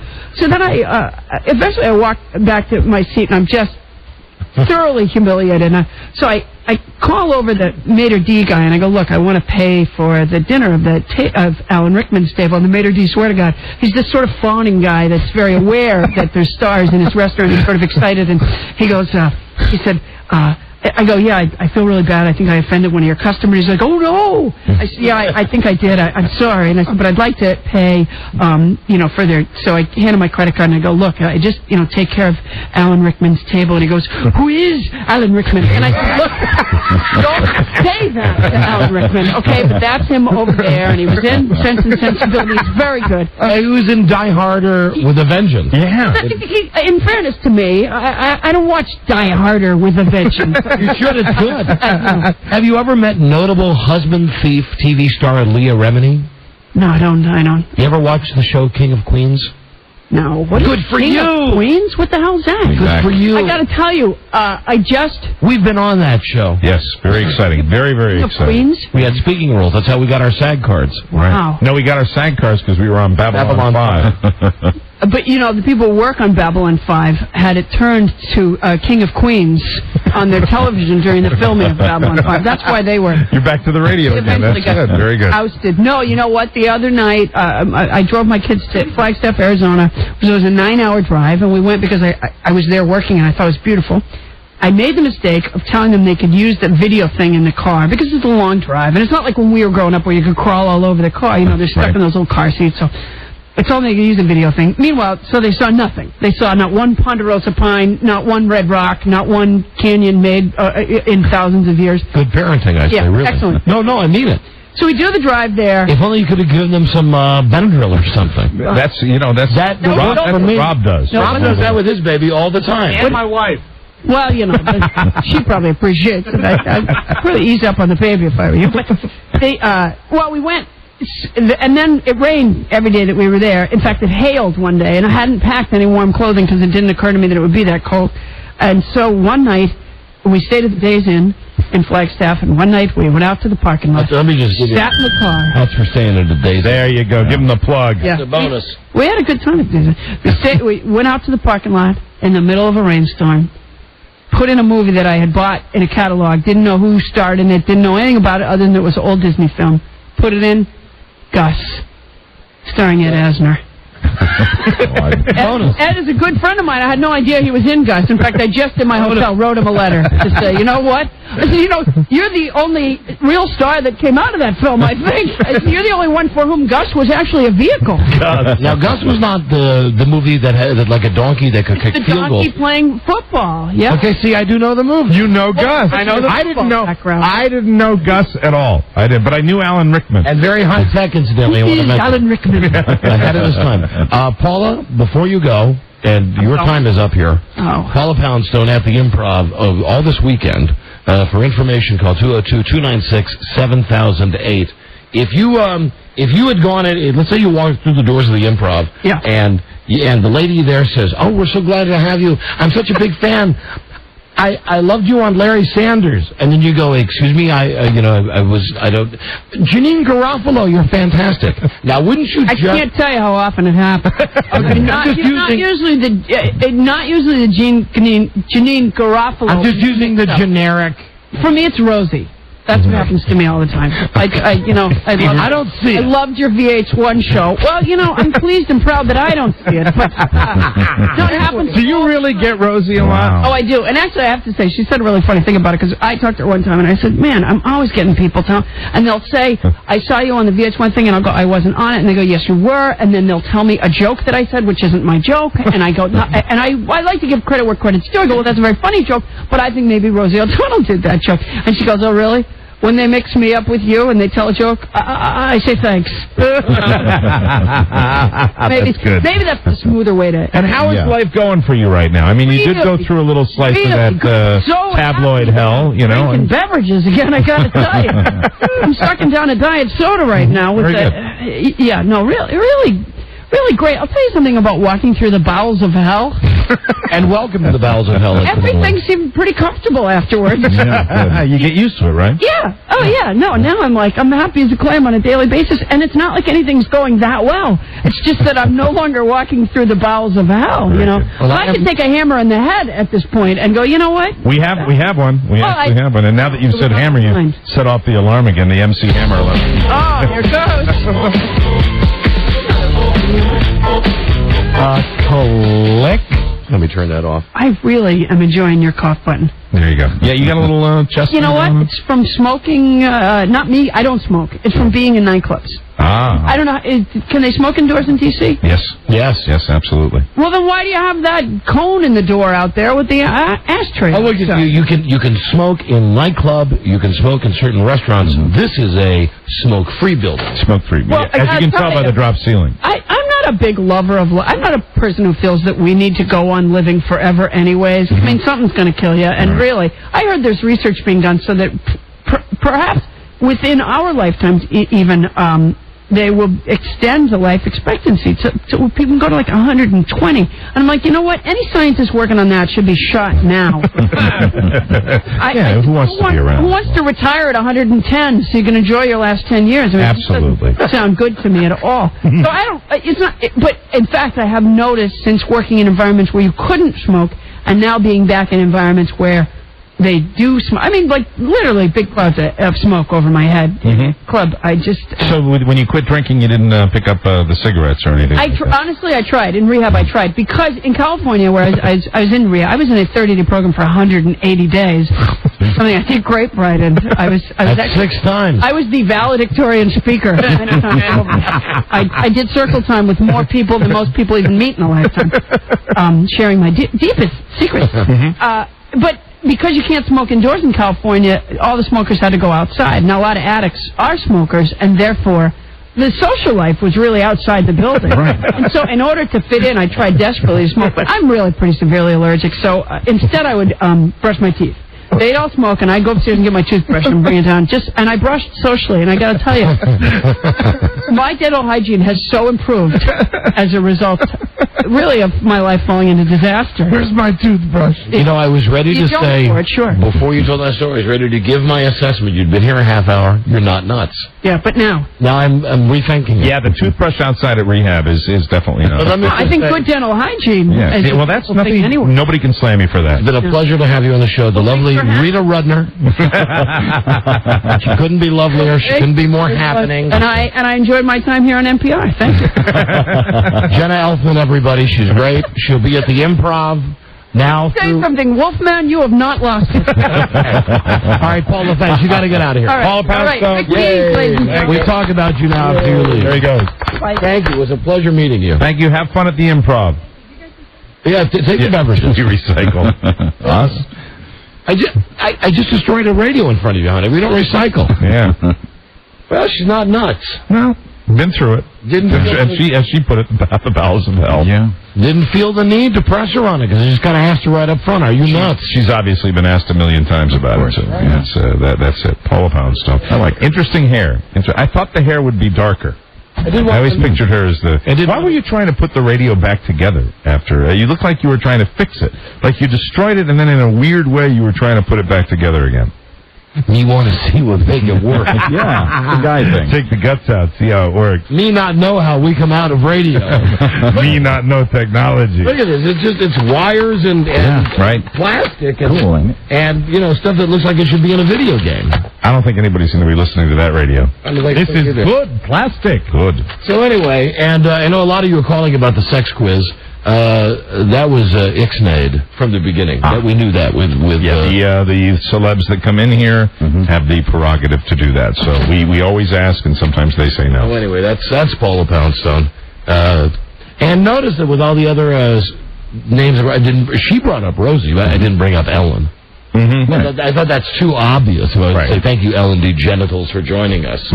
Although I did see Ellen on TV the other night, and I just have to say again, I know that, she's not the most handsome woman in the world. You still have the hots for her? She's got some jugs that just won't stop. But it's beyond that. Didn't you say the last time we were talking about it that you'd do her? I would. I'd do her in a heartbeat. Who would you do, Paula Poundstone or Ellen DeGeneres? Oh, boy, that's tough. See, I saw the boobs on Ellen, too. I'd go for Ellen. And Paula looks lovely. Now, I'd probably change it, though, if she wanted to come back in and show her boobs. I don't think there's a chance. I don't think she's going to do that. Is she gone yet?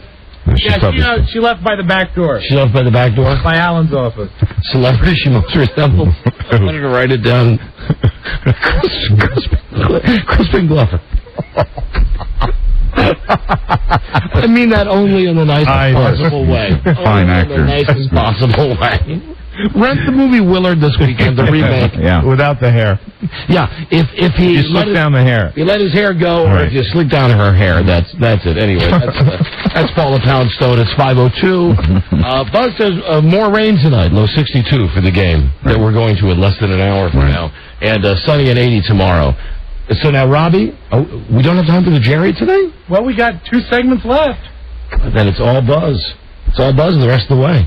Wow, I was looking for. Listen, we got so much Jerry. We'll have to do the Jerry tomorrow. Let's see what this figure. Hey, Jerry. Is not there, but I always like to hear the sound of that first one. Yeah, let's hear it. Here it is, rolling. Hi, Charlie. Are you going to want Joe? Yeah. Yeah, absolutely. I mean, I tried to punch him up when Paula was here. Hey, Joe, are you there? Do I get him on the phone or do I get him on the satellite thing? Well, I'm told you should be able to get him on the satellite. Joe Ardinger, are you there? I'd love to talk to him down at the Mook Mall. Joe? You think he's listening on delay? I know he's not. Joe. Hello, Joe Ardinger. Joe. Joe's not just a name; it's an idea. He's down there on purpose today. Fathers expect more from a kid named Joe. He's down there, sent down to give us reports on what's happening with Britney Spears. Well, also, he's an enormous Good Charlotte fan, too. Hello, come in, Joe Ardinger. This is the Don and Mike WJFK satellite calling Joe Ardinger. Hello. Here's Wendell Hall. What no one may have told anyone at all here in this building is that Joe is supposed to be listening on the phone to you somehow for his cue. Does he have a phone? No, I don't think so. Well, there's the problem. But Joe doesn't have a telephone. So we're listening to an open mic at the NFL Live on the Mall. Joe doesn't have a phone with him? And we have a guy down there. We'll call somebody from one of the radio stations. Joe's got to have a phone. No, he doesn't. Why would we send him down there without a cell phone? Hold on, now that I think about it, I don't have Joe in my speed dial. Not that I would. Joe has no cell phone. I told him, I'm sure he was going to find someone with a phone down there to check in when he got there. Has he checked in? Yes, I have someone I can call. All right, we'll call and see if you can find him by the next break then. Sure. So we'd like to get Joe on this, to tap into some of the hysteria happening. Otherwise, we've wasted 85 cents off his fare card. Hello, JFK, Don and Mike. Hello. Hey, you guys just... hello? Yeah. You guys just accidentally played that clip of HFS, and I heard you guys have called number 20 in the ratings already. What? What are you talking about? You played that clip of HFS accidentally? Oh, and he says it's hurt our ratings. We've fallen to number 20. Yeah. I'm sorry, guys. We're very afraid of that. Thanks, my friend. Our worst nightmares come true. Hello, Don. We slipped in that brief period of time. I got news for you. This station could sign off. Watch this. Watch what I'm doing right now.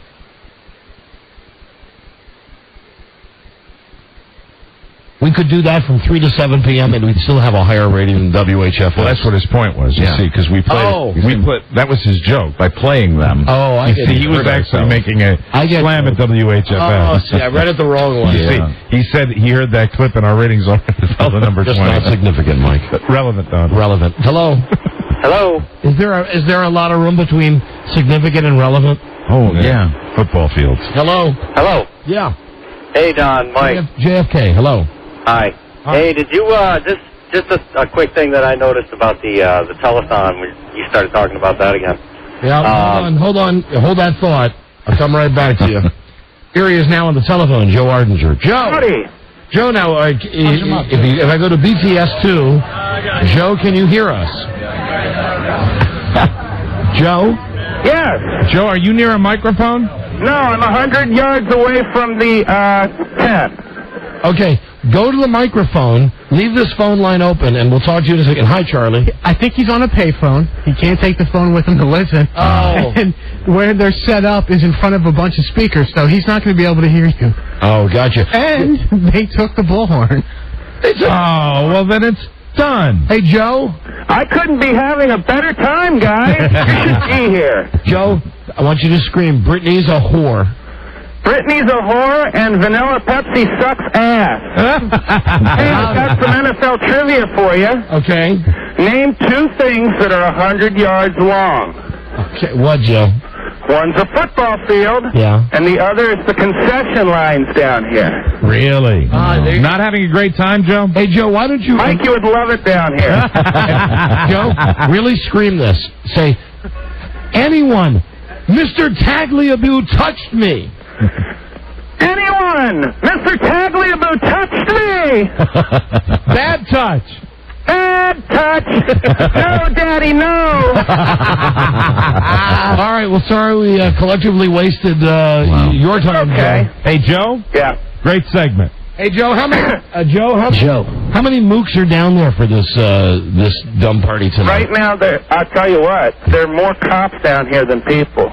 Yeah, there is a cop every 10 feet. Now, that's not going to be good for the NFL. I don't know. Super Bowl. As we're hoping at the Super Bowl in 2008. That explains why Joe's so nervous. I've heard guesstimates that there's about 30,000 people down here. And they were looking for 300,000. 300,000. Yes. They were. All right, Joe, well, how about just one time, let's see, I'm trying to think of who we want to... I'm literally standing 10 feet away from about a dozen cops. Okay, well then, why don't you scream, I love the cops? No.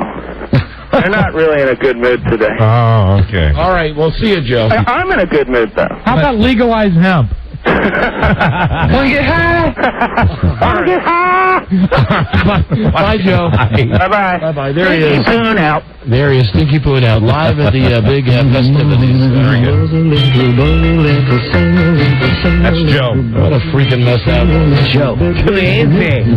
See, but right decision not to go down there. Because imagine if all of us had been down there sitting at some table today. In the mud? Oh, my God. The pouring rain with some schmuck from the NFL going, Britney Spears will be over in 5 minutes. Not fun. I guarantee you Britney Spears wouldn't have been as fun as Paula Poundstone was. No, I don't think so. True. It's pretty. She was prettier than I've seen her before. That's what I said. I'm not saying I do her, but... In a world where owning a radio was strictly forbidden, one man found a way to bring good news to his people. I'd do it. He made it up. All right, compare her to somebody, Buzz. A celebrity she looks like, you mean? Or someone in her general range. Wow. The general area of Paula Poundstone. It's hard to describe. Look alike.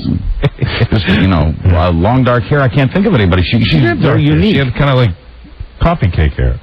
Not unlike Slash from Guns N' Roses. All right, I got one. If you watch Everybody Loves Raymond. Okay. You know the girl who's supposed to marry Ray's brother? Right. Robert's girlfriend or fiance. Robert's girlfriend. Would you do her or Paula Poundstone? Her. Her. I'd do Paula. I'd do Brad Garrett. Buzz, I'm with you. I'd do Paula Poundstone. Yeah, I like her. I like Brad Garrett. It's just the thing I have. Hello, Raymond. Very good. What is it? 5:10. We got a break. What is your lead story? No. What are you doing? That was a mild cross-eyed reference. Okay. You think Paula was cross? Paula Poundstone could not be in the Dixie Chicks. She is not cross-eyed. I said mildly. She's not mildly cross-eyed. All right. Buzz? Yes. What's your lead story today on your news and comments on this abbreviated, truncated version? Today, Arnold chickens out but fails to duck an egg. Oh, I saw this on TV. This is funny. Yeah. This is good. Stay tuned for news and comments coming up on the Don and Mike Show. The Don and Mike Show. It's 5:10, and this is WJFK, and it was very... professional. WJFK. 20 minutes after 5. And here you go. This weather, courtesy of Buzz. You're accountable, Buzz, for the game tonight and the Mudfest. We're 62 with Britney Spears. Sunny, high 80 tomorrow. Metro time now 73. WJFK. What's the word from Planet Crackpot? Sing our name. Yeah, that's what we They welcome vicious personal attacks. Don Geronimo and Mike O'Mara. And listen, tomorrow on the show, besides the Friday favorite, we always have a low budget Jeopardy for you. We're going to have I know we just had a very hot chicken here a moment ago, Paula Poundstone. But tomorrow, the most beautiful woman in network television, Jim Nance. Nancy's back again every week as we pick the pros until they scab and bleed. That'll be on tomorrow's episode, plus a special surprise phoner from one of our favorites from the past. It's time for Buzz's news show now. Buzz brought to you by Verimax Sexual Pleasure Performance Enhancer. Doctor developed. Someone called for a doctor? Oh, and also, tomorrow you hear all about me and Mike at the game tonight. Very good. Verimax works. Get it right at GNC. Other select retailers. Try it today. Verimax. 1-888 try VMAX. And now, WJFK News Director, Buzz Elston. Hi, Buzz. Hi, Don and Mike. Authorities say they still have no suspects in the egging of California gubernatorial candidate Arnold Schwarzenegger yesterday. Arnold, who ducked out of last night's debate, was unable to duck an egg thrown from the crowd at a campus rally in Long Beach. I cannot believe how the media has handled this, and they're giving him this credit for rebounding. Yes. All he did, he's walking through the crowd. He didn't even notice the egg. Then they wipe it off him, and he's doing what anybody would do. I wish he would have reacted a couple of weeks ago. He'd get angry. Like a month ago, Ralph Nader, right. that loop was sitting doing a thing at somewhere like for what's his? It's the Mr. Green Party, the Green Jeans the Green Jeans platform. Party, yes. So he's making a speech about why you should vote for his guy, and it's televised. And some guy comes in with a lemon meringue pie and gives it to Ralph Nader in the face. Right. What Ralph Nader does is take the pie shell and goes after the guy and throws it at the guy that threw it at him. Now, that's what you want to see with Arnold in this case, right? And it was just as though he didn't really do anything, and then he realized that he got an egg on him, and, his handler, that guy that's with him all the time, is brushing the egg off him right now. Reminds me, Buzz, not to get away from this egg thing, but yesterday we had talked about the debates. Right. That the one debate that Arnold will participate in will be 2 days before the election. Right. And how Arnold-fied have they made it? The candidates will be given the questions 1 week in advance. That's crap. You know what it is? That is really, that is really garbage. I know we talked about the kid on the Jerry telethon who gave his little speech about how great Jerry is and Jerry's his hero. You got to know they're going to be utilizing those same techniques with Arnold. Okay, Arnold. Yes. Repeat after me. I'll repeat after you. I am for a better California. A better California. I am for lower taxes. Lower taxes. And whenever you're stumped. And whenever I'm stumped. Hasta la vista, baby. Hasta la vista, baby. Let's give it a try now. I'm going to break you out of the trance. Very good. Okay. Arnold. Yeah. The job rate in California is down 18%. What will you as governor do about that? I am stumped. Hasta la vista, baby. Perfect. Oh, my God. Oh, man. I'm so stupid. Fortunately, Arnold was wearing a pale yellow jacket, so aides were able to brush off most of the egg and make the rest of it blend in. The attack came just after Arnold was warned by fellow action star Sylvester Stallone that politics can be a dangerous business. Arnold skipped last night's debate. There you go. What do you think? There's a half a brain between those two guys. It's very difficult, Arnold. It's a dangerous business. Why are you running it? Now, Arnold's response was, now the guy owes me some bacon. That's the big line. There you go. I hope he brings the bacon back so I can make the eggs. So they're going to get the questions a week in advance. I didn't know that. Yes, so that sucks. They can train Arnold. Yeah, I mean, he can do that. He'll parrot whatever they tell him to parrot. No matter what of the 20 questions or so he's answered, he will be given an answer. And I am not putting it past them that they'll hypnotize him. That they'll do something. Whatever they do to make him learn his lines. We need fiscal responsibility in Sacramento for the state of California. What did I see here today? I'm the mummy. I generally don't mind it when celebrities eat their own. Like it's the animal chain. Right. But Gary Coleman, who's running, is having his balls busted by Danny Bonaducci. Danny Bonaducci, who's on what it amounts to be the worst show on television. Yes. Yeah. And The Other Idiot. That show ought to be called. And now he's in this David Spade movie, Dickie Roberts, which has Screech from Saved by the Bell, Corey Feldman, Danny Bonaducci, Barry Williams, sometimes friend of ours, Greg Brady, and Leif Garrett. And here's what they all think of Gary Coleman running for governor. Screech says, I hope Gary's platform is high enough so he can see over the podium. Corey Feldman says, Gary's a nice guy and I know he's got a good heart. Danny Bonaducci says, it's sad. Whatever. Barry Williams, I do not believe the candidates should be running for any other reason. They're working for the people. Blah, blah, blah, blah. That's what he was. Barry Williams gives the straight answer. Yes. Leif Garrett. And again, maybe the best behind the music I've ever seen. Right. I rate it right up there with Poison and with those Nutty Boys in Oasis. Leif Garrett. No offense to Gary Coleman, but everybody's laughing at him. Oh, wow. Thanks, Leif. No, I mean that. Thanks for being the one guy who says it like it is. And, Mike, just one more thing about these child stars. One word that would describe them then and one word that would describe them now, they were asked. Okay. Screech. Used to be gangly, according to him. Now, refined. Right. Corey Feldman used to be naive. And addicted. Now he's aware. Oh, God. Is this self-described? Yes. Yeah. Barry Williams used to be serious. Now he's grateful. Oh, God. Leif Garrett used to be confused. Now he's grounded. And Danny Bonaducci... You're grounded. Used to be brash. And now... he's still brash. Oh, there you go, Danny. Clever. Danny. Jerks. Well, just after... Jerk faces. And do you ever get a chance to see that show, The Other Half? Occasionally. Where they all try to say... They're like guys at a party surrounded by women that are trying to say things that they know the women will like to get them laid. Right. That is the whole show, including Dick Clark. Wow. I say to you guys, get off Gary Coleman's ass, all you former child stars. I'm glad he's running. I'm glad Gallagher's running. It makes it makes it better. Yeah. Because then it's. But I'm mad about the debate. I'd like to see one opportunity, but they're not going to let it happen because of the machine. They're not going to let Arnold, the machine, the Terminator machine. The Terminator. They aren't going to let him speak and do that thing with the crazy poses.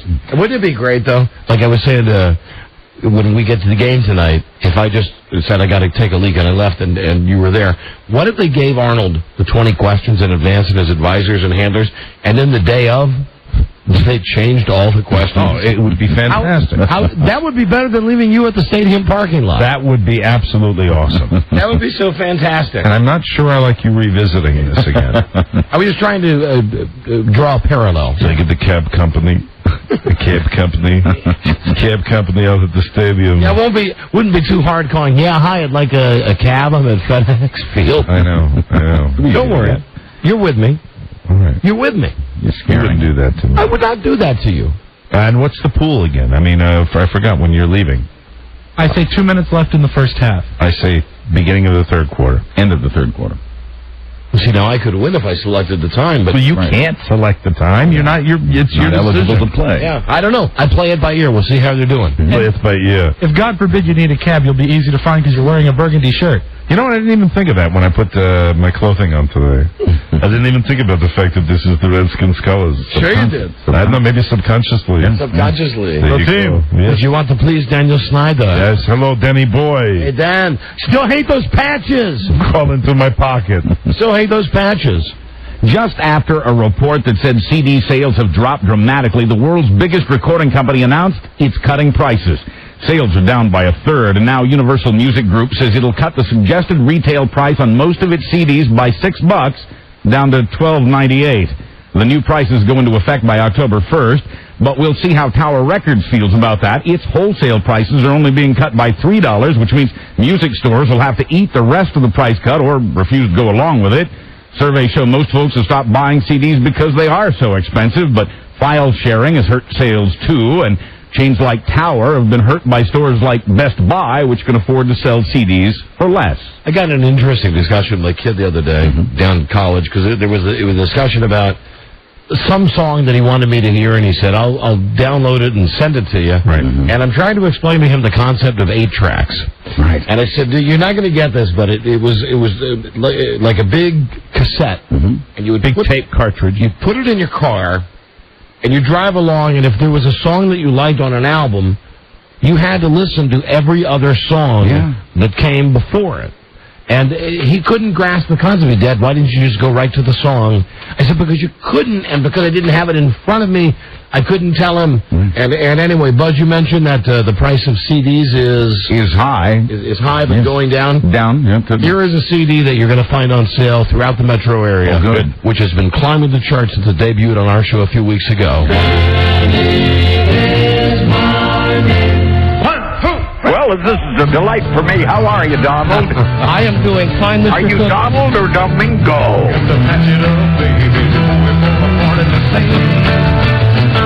won't play the whole thing. So. Yes, you will.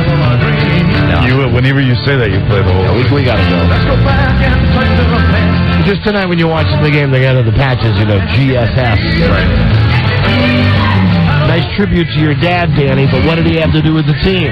Well, there goes the invite to the owner's box. I think it was disinvited before this. I think that's probably safe to say. Hey, we got a big change coming here. Right here. Here's the mark of a good editor. Boom. Danny boy. Nice. There it is. The pipes. Oh, what a hoot, and so totally refreshing.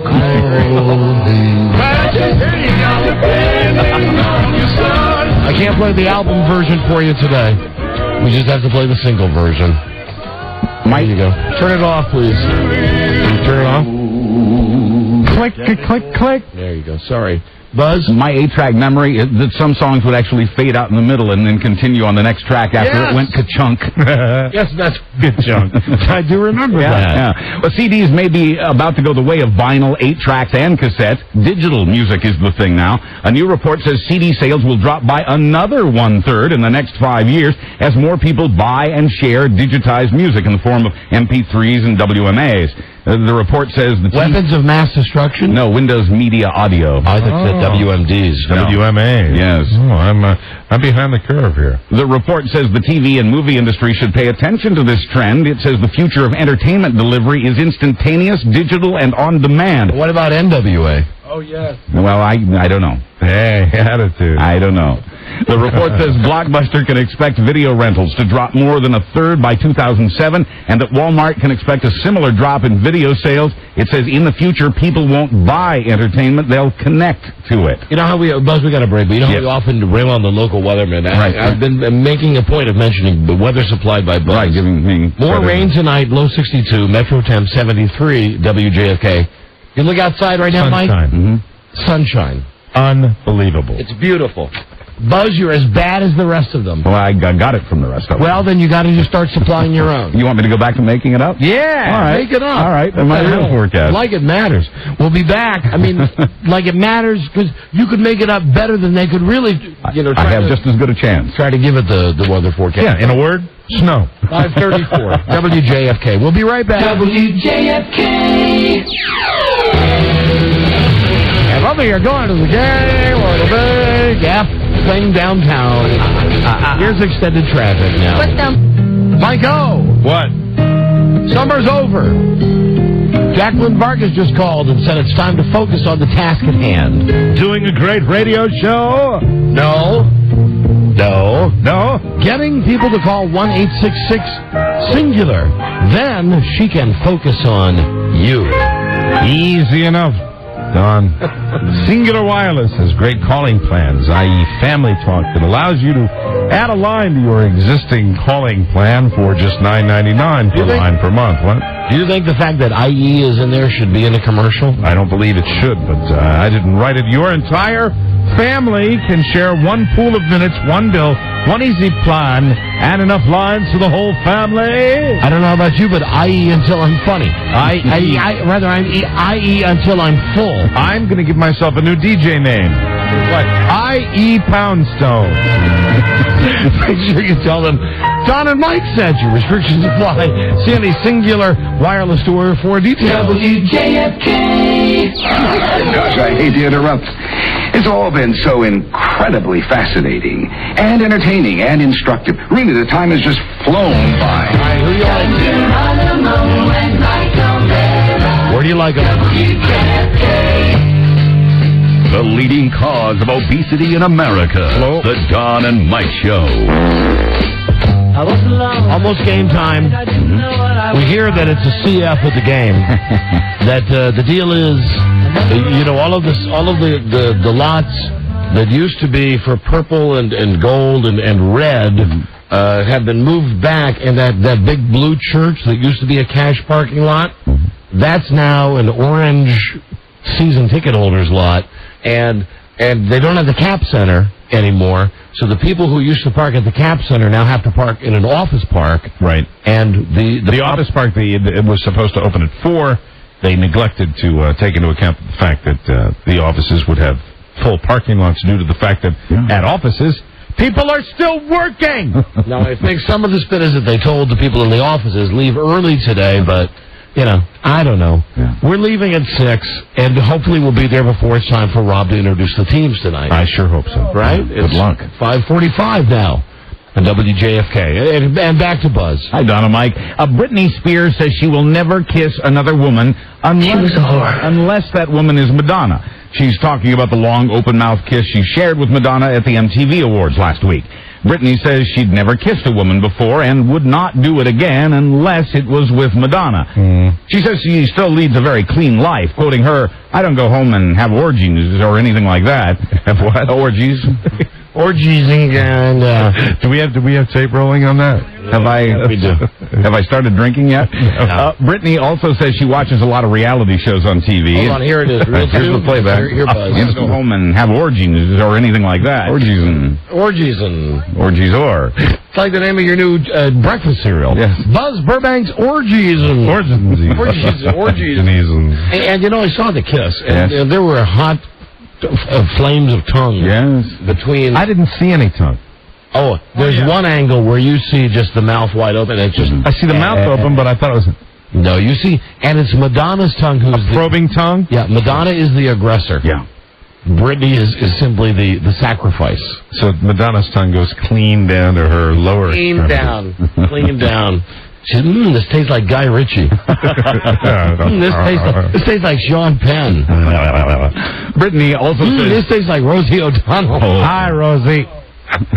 Britney also says she watches a lot of reality shows on TV, and perhaps because she was speaking to CNN at the time, she said she watches CNN all the time. Sure. This has apparently led to Britney having political opinions. Between smacks of her chewing gum, she said, "Honestly, I think we should just trust our president in every decision he makes, and we should just support that."